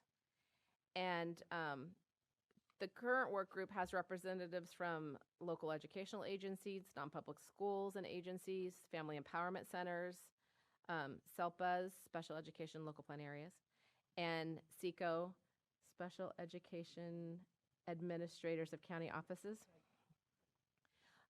and some behavior inclusion experts as well. And the work group's first activity was a webinar that just happened on October 17th. And there'll be 4 face-to-face meetings over the next several months. And so if that's something that interests you, let me know and we'll give you more information about that. But that, along with a lot of other work groups and other things you'll be hearing about, and I'm working with my partners and with Mary Grady and to make sure that we start getting a lot of information that's helpful and clear to you out to the field, so you know what's happening and you feel like you can engage. Nice. Thank you. You know, Kristen, one of the things that's been really nice to watch, or been exciting to watch, is as you've gone out and you've gotten to know or met with various stakeholder groups, the excitement that you are generating in the field is tangible. And it's an exciting time. And I think one of the things that you just said, as leader of the special ed division here, one of your visions is big technical assistance and small compliance. I haven't heard that said that way, and I think it's brilliant. And as I read the most recent edition of the Special Ed, I appreciated one of the articles, or one of the pieces of an article that defined subsidiarity. And I'm sure that you've all heard the word subsidiarity. It's become coined within the context of our LCFF and LCAP discussions. However, I've heard many, many different interpretations of what it actually means, and I really appreciated this. I think what I liked, the connection between what you just said and what is stated in the Special Ed, is that you are providing, or you intend to provide incredible guidance and options and information to the field. The field can decide what they're going to do with that information, but the department, I know that we in the association I work for, we look to the department to interpret, to provide guidance, and then we respond, right? And sometimes we agree, sometimes we don't, but your role as providing guidance is critical. And so I just thank you for highlighting the fact that subsidiarity and local control does not mean that we as a state are not also providing guidance. And that also translates to our role here at the Commission. And our job at the Commission is also to say, what is it that the field needs? What is it that CDE's recommendation is? What is it that the State Board and the Legislature are recommending? And how do we respond to those things? And I just appreciate your approach to partnership and grappling with some of these issues. And I just want to remind everyone that change is hard, right? There's nothing about change. Well, there's probably some things that are easy, but change usually creates a level of anxiety, and that anxiety then shows itself in a variety of ways. And to the extent that we can keep our voice focused on kids and where we're going and what we're providing for kids, I honestly feel under Kristen leadership that there is no limits on what we can do. So just want to thank you for that vision. And we could probably talk about that for a while, but I'm going to keep us on track today. All right, we are now right on time. So we are on item number 17. This is Family Voice.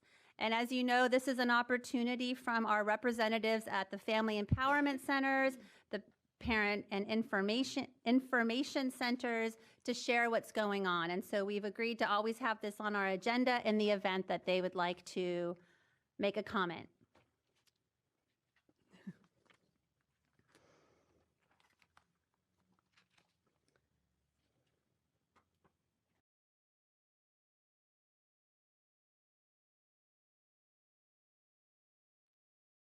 Up.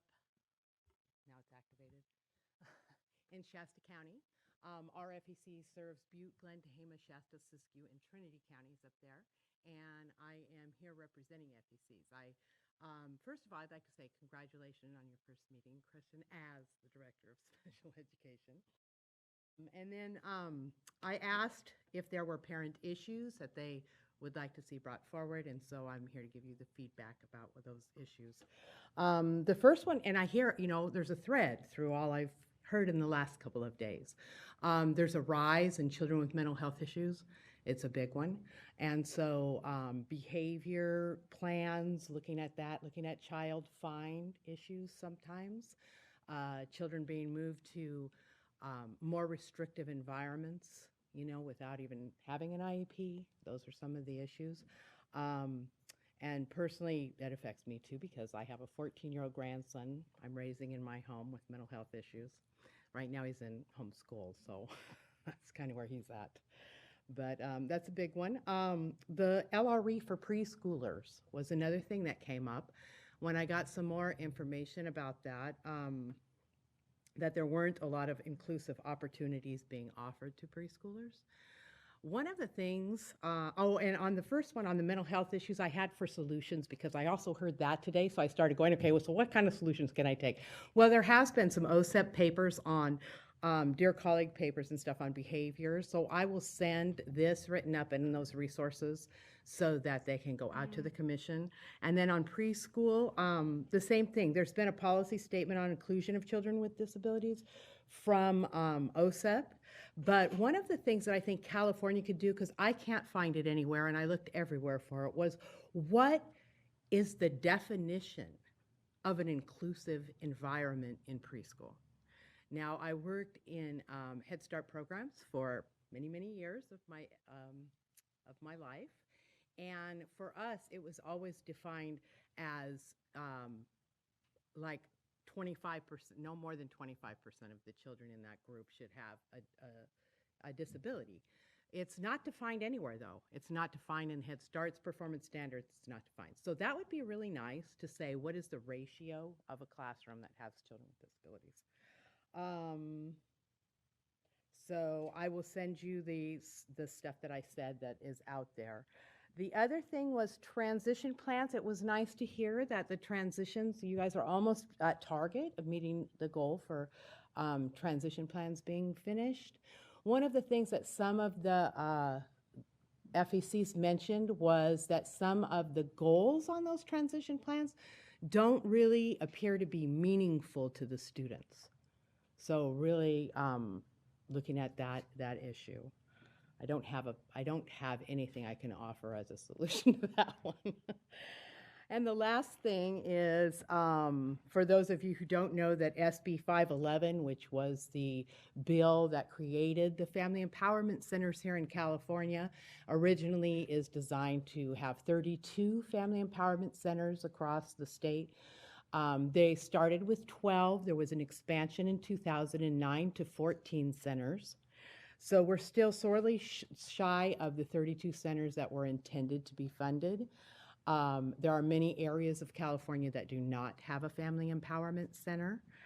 And it was even in the recommendations in the One System Reforming, the Special Education Task Force on pages 51 and 52 about making sure that there were more family empowerment centers around the state of California. So as we push that issue, as the FECs push that issue forward, we hope to have your support as we go forward with that. That's all I have. Jane? Great. Thank you so much, Kat.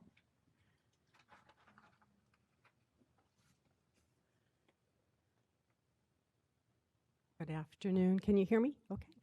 I'm Jane Flothew Ford. I'm here representing the California PTIs, which is the Parent Training and Information Centers. My list is very short. What I wanted to say when Kristen was announced, I can't tell you how the emails were burning up the internet, because all the parent agencies, the FRCs, FECs, PTIs, CPRCs, were all going, is this our Kristen? Is this the Kristen? Is this another Kristen? So it was like, okay. So we're very pleased, because she's been a great collaborator with the parent agencies for years. And so we're very excited about how we're going to go further with what we've done already. Some of the, I will say ditto with what Kat had to say. We have the same concerns at the PTIs. I'm also an FEC, so I added to the list also. So we're always looking at how can we do better, and also that the data that's collected, because I know we have all the SIPs and everything, that it has meaning, so that if we say we're doing well in transition, that 98% is really that we have strong transitions out there for our youths, because sometimes we have a box checked, but really it's not going to help them when they go to that next step, when they go to DOR. They still may not be able to read or write or do math and not have meaningful employment and independence to the max. So we're always concerned around that. The big issue that we continue to have with the PTIs is IEPs not translated in primary language. There was a bill, that the Assembly bill, I believe it was 2091, that was held in suspension in August. But we were really hopeful. We had, and I know, we look at through our lenses, we're parent agencies. We're looking at what do our kids need. And I know for the system that can cause a huge burden, and that's not what our intention is. But when families still continue to come in daily with paperwork, not knowing what they have, not knowing it's an IEP, a 504, student study team, they just know that they're dealing with the district and their child is struggling. And it continues to be an issue. And I know all of the federal and all of our, Title I, ELL, they're always saying parent engagement, parent empowerment.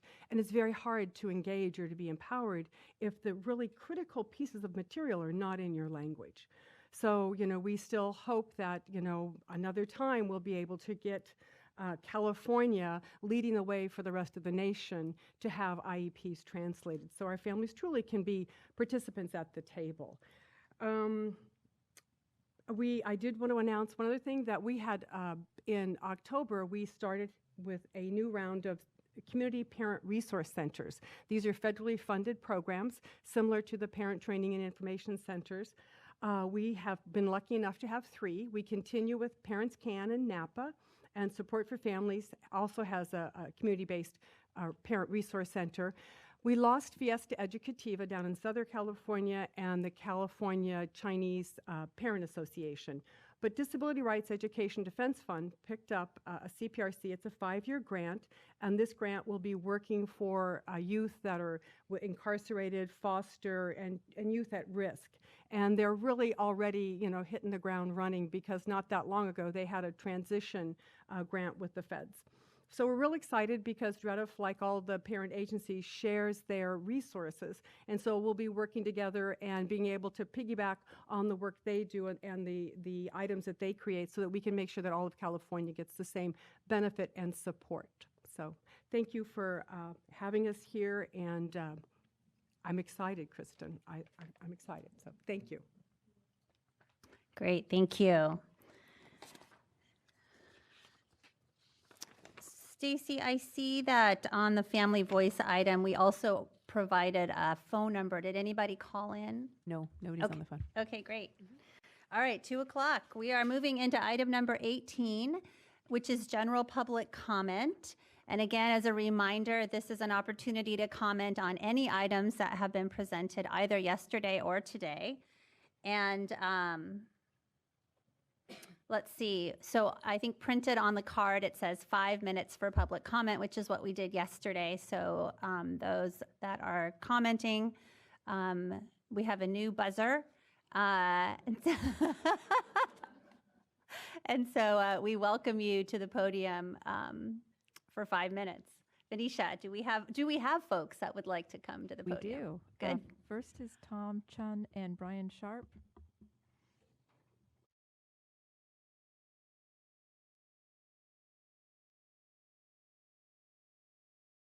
Buenas tardes.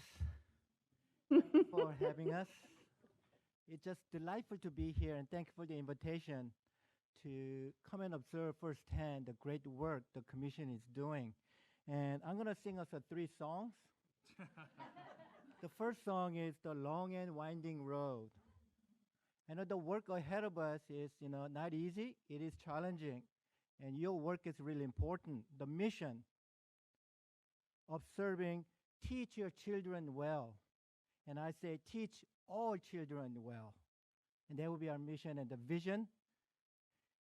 And the sense of urgency. We are here. Kids can't wait because ain't no stopping us now, right?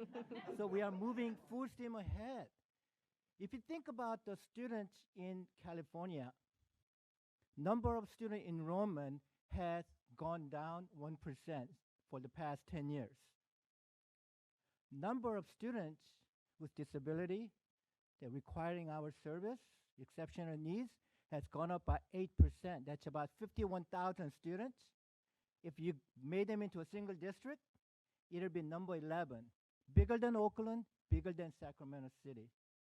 51,000 kids requiring. And the trend is not reversing. It's like this for the students. Students with disabilities going up. So that means we have to be prepared years ahead of the game rather than always reacting, right?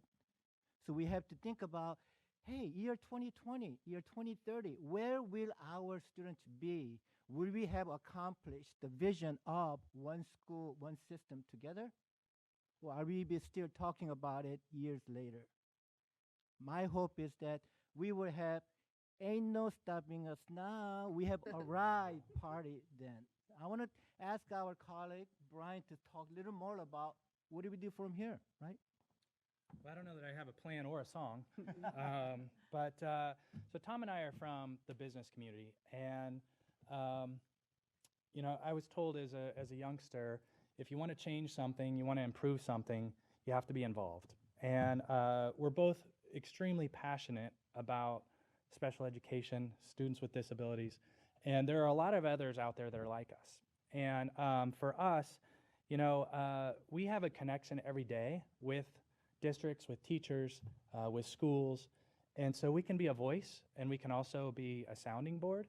I travel across the country. I hear from others around the country as well as here in the state, and then I come home at night, and my wife's a special education teacher, so I hear some more, right? And there's a great opportunity for us. Last year, with the commission on the task force report, there's some amazing recommendations in there, but they're falling on deaf ears when we go out in the field. And so for us, we want to make sure that we're not where we were 20 years ago when the same kinds of recommendations came out. So what can we do about that? And so, we're here as a voice for public industry, that we want to be involved too. We want to be on committees. We want to be engaged and provide information and insight from our perspective as well so that we can help. And so with that, we're going to stop early unless you've got some other song to sing. Muchas gracias. Oh, and we're going to be here a lot, so can we get some name tags on our tables? That would be awesome. All right, thank you. Thanks.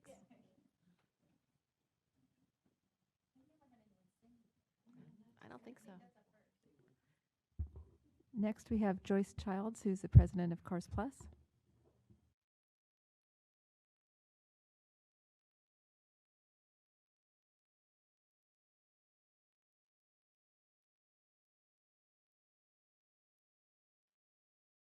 Brought my laptop up so I wouldn't mess up, and then I hit a button and it all just went away. Don't you hate that?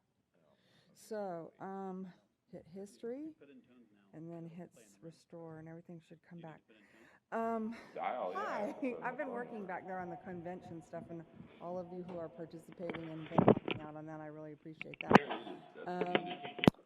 For the commission, I wanted to let you know that Cars Magazine is going to run an article with a link about Bookshare in the next issue. So I snatched him up and said, get it to me by Monday. And so we're holding the presses. Another thing that's really important to the board of cars, and I didn't hear anybody speak about it, but that doesn't mean that you all don't already have a lot of general knowledge about what's going on. But our board at the cars is has been watching the 2 court cases that are going to be heard before the Supreme Court this year with very, very positive, hopeful wishes. All of you know that legislation and regulations have come out from IDEA and everything saying that the children are to be in general, I hate to say, I'm trying to follow what you told me, but they're trying to, we want them in the general population. We want them in the way, in it don't the seem like they're classrooms. acknowledging anybody, and my phone don't want to pick it up now. What's going on? That's somebody else trying to call in, huh? I've been here long enough to know what that is. Don't worry about it. So, I don't want to waste my 5 minutes. No, you're So, doing great. Go, you're fine. I opened up on my laptop a case, and guess what? It's not here. That's all right. I'm pretty good at being able to just say what I need to say. The Supreme Court has not addressed or readdressed FAPE in over 30 plus years. And the 2 court cases that are coming before the court this year are about FAPE. And the court has not kept up with what we want, the public, the teachers, the parents, with the new vision about all-inclusive. And so FAPE has to go away, and it has to be that the children are children, and that, yes, every child should get the best education. And this is really important to the CARS board, and I wanted to make sure that I'm seeing nodding heads, but I wanted to make sure that all of you know that this is very important and that we should be watching the court very closely. We need that 9th judge, and they need to be seated on the court, and then it would make FAPE go away, because in some ways years have gone by that FAPE has done a good thing, but currently right now as a practitioner in the classroom, it is the cornerstone of giving a protection to the financial end of our situation so that they don't have to provide the best, most, greatest possible education to every student. They only have to do what's financially feasible. So that was the main thing. The other thing is if you guys all know this, I tell you all the time, the convention is February 24th and 25th. You all are here on the 22nd and 23rd. I am inviting you guys to stay overnight and come to the DoubleTree and meet some of the teachers and presenters of CARS. I wanted to hear the buzzer, Gina. Make it go off. Oh, you're on yellow. You could, yeah, you could keep going. Oh, I know what I was going to add. I need to tell you. We're not meeting in January, correct? Question mark. I don't know why I thought The we were advisory February. commission meets at the end of February. Okay, because Juan knows that I come here and tell those of you who've been around a while, and I asked his dad, and his dad said yes. And so the next time, I told him January, which I messed up, I don't know. But the next time I come, probably the Wednesday, I'm going to bring Juan with me. And on Thursday, we're going to bring, we have a, what do you call it, like a pre-conference activity. And we want to be on the agenda. We want to come to ACSE and bring the cars, some of the cars attendees, and they're flying in early just so that they can come and be here. So I need to check with the chair on that one. But it's red and there's no noise. No, I don't know. Maybe our new buzzer doesn't have noise. I'm sorry. That's quite all right. I prefer no noise, other than you just looking at me and going, go, Joyce. Well, thank you. Thank you, Joyce.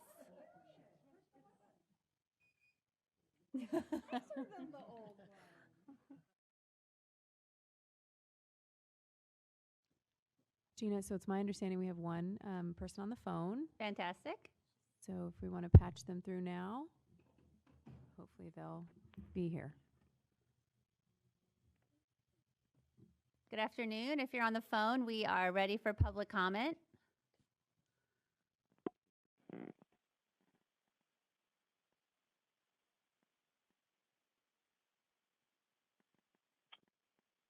Hello? Your line is now unmuted. Hello, if you are on the phone, we're ready for public comment. You should be unmuted at this point. We didn't get a chance to hear what was going on continually. Is that a problem? No, we're still in the public comment period, so I'm glad you called. Do you have a public comment for us? I did. I've been watching for the last couple of days, and I am a parent and an advocate in Sac City. I noticed that you guys are really pushing that Sac City is joining this social and emotional learning. And last year, my son was in high school, and he graduated last year, and I was part of the site council, but I really didn't see a lot of that, although it was supposed to be happening at my school site. But for special ed, I don't know how that ties into special ed for the LCAP. And so I was just concerned because Sac City's graduation rate dropped, and also we had a larger number of kids that had behavioral problems. And so I don't know how the social and emotional learning actually ties into the new changes in the law for special ed.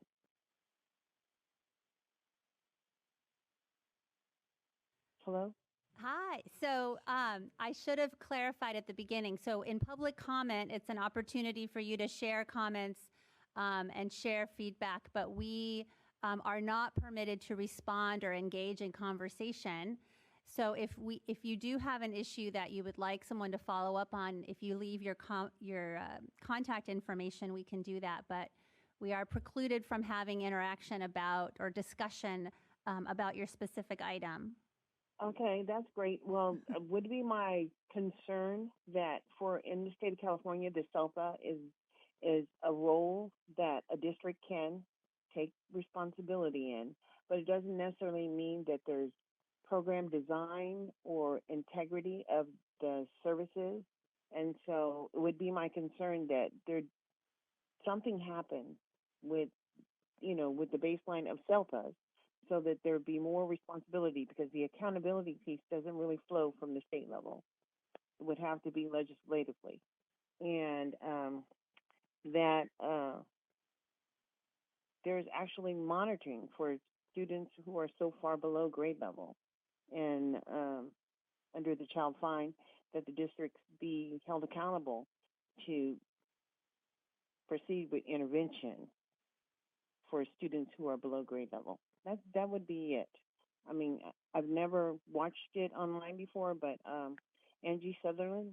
She is the CAC chair, and shared that information, and that we could call in. And I thank you guys for your time. Well, we definitely appreciate you watching and taking the time to call in and share your thoughts. And so, like I said, if you wouldn't mind making sure we had your contact information, that'd be great. So where I do, just leave it now. It's Darlene Anderson, and my phone number is 916-541-9661. Hold on. It's public. It's pretty public. I mean, it's pretty public because my information's on Facebook. So, Okay. you know. Okay. Yeah. So it's Darlene and then last name Anderson, and cell number is 916-541-9681. But thank you, ladies, for all the work that you do. I understand a commissioner's perspective. Thank you so much. Have a great day. Thank you. You too. Bye-bye.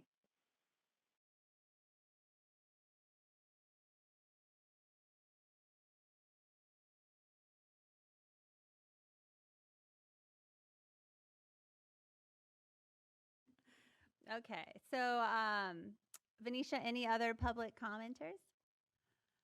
As far as I know, that's it. Okay. Let's see. Commissioners, we are ahead of time again. Nice job. We are on item number 19, and this is the something I already commented on. Mildred agreed to chair our elections committee. I know that Barbara and I this is our first meeting, I think, in our new roles. But we do have a process.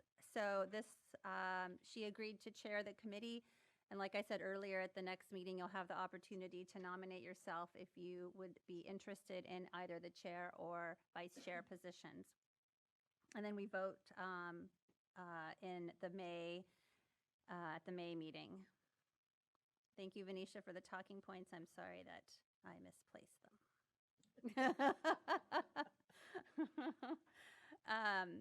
So then we're moving into item number 20. That is our agenda building for the next meeting. So I have been trying very hard to keep a list over the course of 2 days. I probably did not capture everything. I would imagine Stacy and Venetia, you're also, and commissioners, keeping a list, but I thought I'd open it up. And as Barbara and I think about the next meeting, what are the topics that have resonated with you or that have come up as areas that you want to make sure that we include in the upcoming agenda? Mariano? So I just wanted to mention again from yesterday that I'm very interested in knowing the graduation rates of special education students and have a little bit of discussion. And I'm sure the statistics, if we're able to gather them, will be interesting as far as ethnic groups and how many do it in 4 years, 5 years, 6 years. What would be the reasons for those who don't get the diploma and were on diploma track and that they never accomplished. So I like numbers. I think that's great. Let me tell you, I think I tried to make a list of what we talked about that we were asking Shiloh for. We asked for graduation rates, suspension and expulsion rates, the specific violations if the department has it related to those numbers.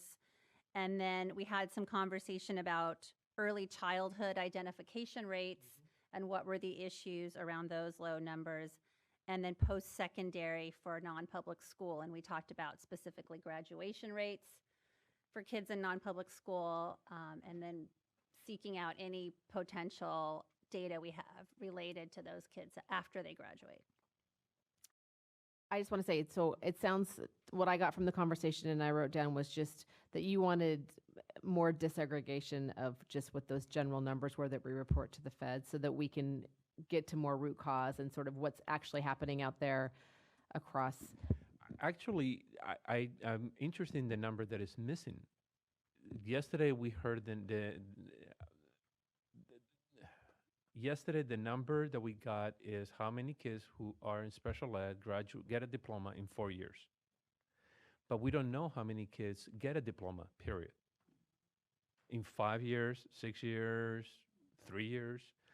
I mean, What is Want the to know what number? the expanded graduation rate is, whatever we have for the expanded. Yeah. Okay. Great. Okay, perfect. Other folks? Kayla? Well, in terms of assessment, the LPAC, if there's anything on the updates, I know we were meeting on November 7th, but I'm not sure if they would have anything by then, what it means for students with disabilities. Great. The new assessment, how that's going to impact. Great. Okay, thank you. Michelle? The collaboration in common folks, I'd love it if they could come back and give us a little bit of like real live demonstration of a learning community that's using all of their features. I think that will help us to better conceptualize the power of that tool. Great, okay. Christina, and then Stephen? Couple, is this working? Oh. A couple things I was thinking about and mentioning during lunch. I really liked the student voice yesterday, and particularly hearing from former student commissioners on where they are and what they're doing in their lives now, and how being on the commission might have helped shape that. And I know some of them, so I'd be willing to help staff reach out to the ones that I know of, but I know you guys probably keep track of them as well. And then I did offer yesterday, we could do a presentation on youth organizing disabled and proud if the commission is interested in it. And then I'm not sure if everyone here is familiar yet with ABLE and what an ABLE account is, and when they'll be coming into California summer of next year, but the ins and outs of an ABLE account and what the differences are between a special needs trust and an ABLE. And I could definitely see it being a topic of discussion in transition planning and something that will help be a resource to educators and administrators. And now that the Treasurer's Office has established the ABLE board, I would love to see Christina Elliott, their new executive director, or their deputy, come over and educate the commission on what ABLE accounts are. I keep wanting to call it ABLE Act, but that was the legislation. Does it stand for something? Yeah, and achieving a better life. Oh gosh, I'm totally gonna mess it up, but yes, it does. Yes, it was legislation that was passed by Congress 2 years ago now, and there's a small handful of states that have already implemented their accounts, and there are some significant benefits to opening up ABLE accounts, especially for folks that don't have the economic means of opening up a special needs trust, and allowing folks that are eligible for SSI or SSDI benefits to save up to $100,000 in an ABLE account without penalties. So it's super important, and I think that it would be beneficial for everyone. What is the biggest thing? It doesn't. And you said Christina Elliott? Christina Elliott. Great, thank you, Christina. Okay, other folks? Just the spotlight on Sac City School District and what they're doing with emotional and social learning and how it's working within their district. Just what is their focus? How are they implementing it? Those kinds of things that would help us kind of understand it more and the impact that it's making. Great, thank you, Stephen.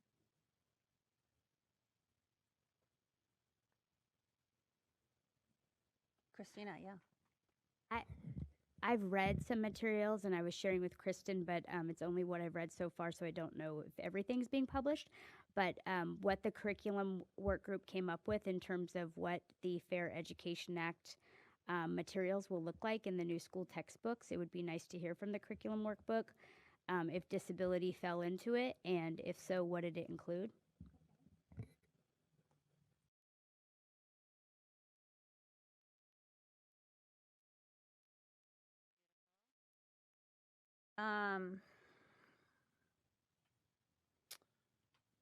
At the last meeting, we talked about, Mildred raised some recent legislation around the continuum of care reform, and as it relates to changes for group homes and the potential impact for schools. And so we talked about maybe having a panel discussion so we can look at the legislation or look at where we are in that, in those discussions, and see if it's relevant to bring to this group. We talked about adding breaking barriers as a standing agenda item. let's see, we talked about the alternate diploma. And if it's appropriate, you guys can let us know to bring forward or not. And then we talked about early learning. And I think there's definitely so many aspects to early learning that we could add to our agenda. So maybe Barbara and I will chat. We'll chat with Kristen and see if there's something that's appropriate to bring forward around early learning, and specifically the SB 210 that Scott Kirby raised. And then we talked about lending our voice to the health frameworks discussion. So the health frameworks discussion, of course, you have an opportunity to attend their breakout, that wasn't the right word, their focus groups. Between now and the next meeting, and then bring your feedback. So if you do attend one of those focus groups, if you'll let Barbara and I know, that'd be great. So we will think, any other suggestions? That was a healthy list. And so if anything else comes up in the field between now and when we start the agenda planning that we think is relevant to stakeholders statewide, we will make sure that we add that to the agenda. If you think of something else, please email us. And I believe, Barbara, does that bring us to the end of our meeting? It does. Quite early. Can I say one thing? Please. I also neglected to mention just one final shout out to Chris Druin, who is celebrating his retirement after many years of incredible service to the Department of Education. And I can hardly think about it without feeling like I'm going to cry, because it is a lot of institutional knowledge leaving our building. But he promises that I can text and write and harass him or throw him under the bus if need be. And so anyway, I just wanted to say that he's been an incredible mentor, and we're going to really miss him and his spirit and his PowerPoints around here. So I hope you'll send good thoughts his way. He does have a retirement here in this room tomorrow at 2 if anyone would like to come by. Oh, I'm glad you shared that. Thank you. Okay, well, commissioners, I think that brings us to the end of the meeting. I'll give you an opportunity to make one final comment, thought, question. Yes, Christina. Sorry, I feel like Don't- I always don't have so much to apologize. say. I forgot in my updates, and I really apologize for this, but the Youth Leadership Forum for Students with Disabilities, it didn't happen this year, but we are excited to share that it is planning and in the planning stages to happen in 2017. And I'm chairing the program work group, so I will continue to keep the group updated on where we are so that you can help us outreach and solicit for applicants. It's for juniors and seniors throughout California with a variety of different disabilities to come up to Sacramento for 1 week and be very, very engaged and embedded in disability rights, disability culture, and what the world has to hold for all of us post high school. Great, thanks for adding that. Okay, well, commissioners, on that note, if you are needing a lift to the airport, the car is scheduled at 3:30. Otherwise, you're on your own. And thank you again for your time, staying engaged. I can't tell you how appreciative we are for your voice and your involvement on this commission. And public, thanks for sticking with us, and have a great day. Good job.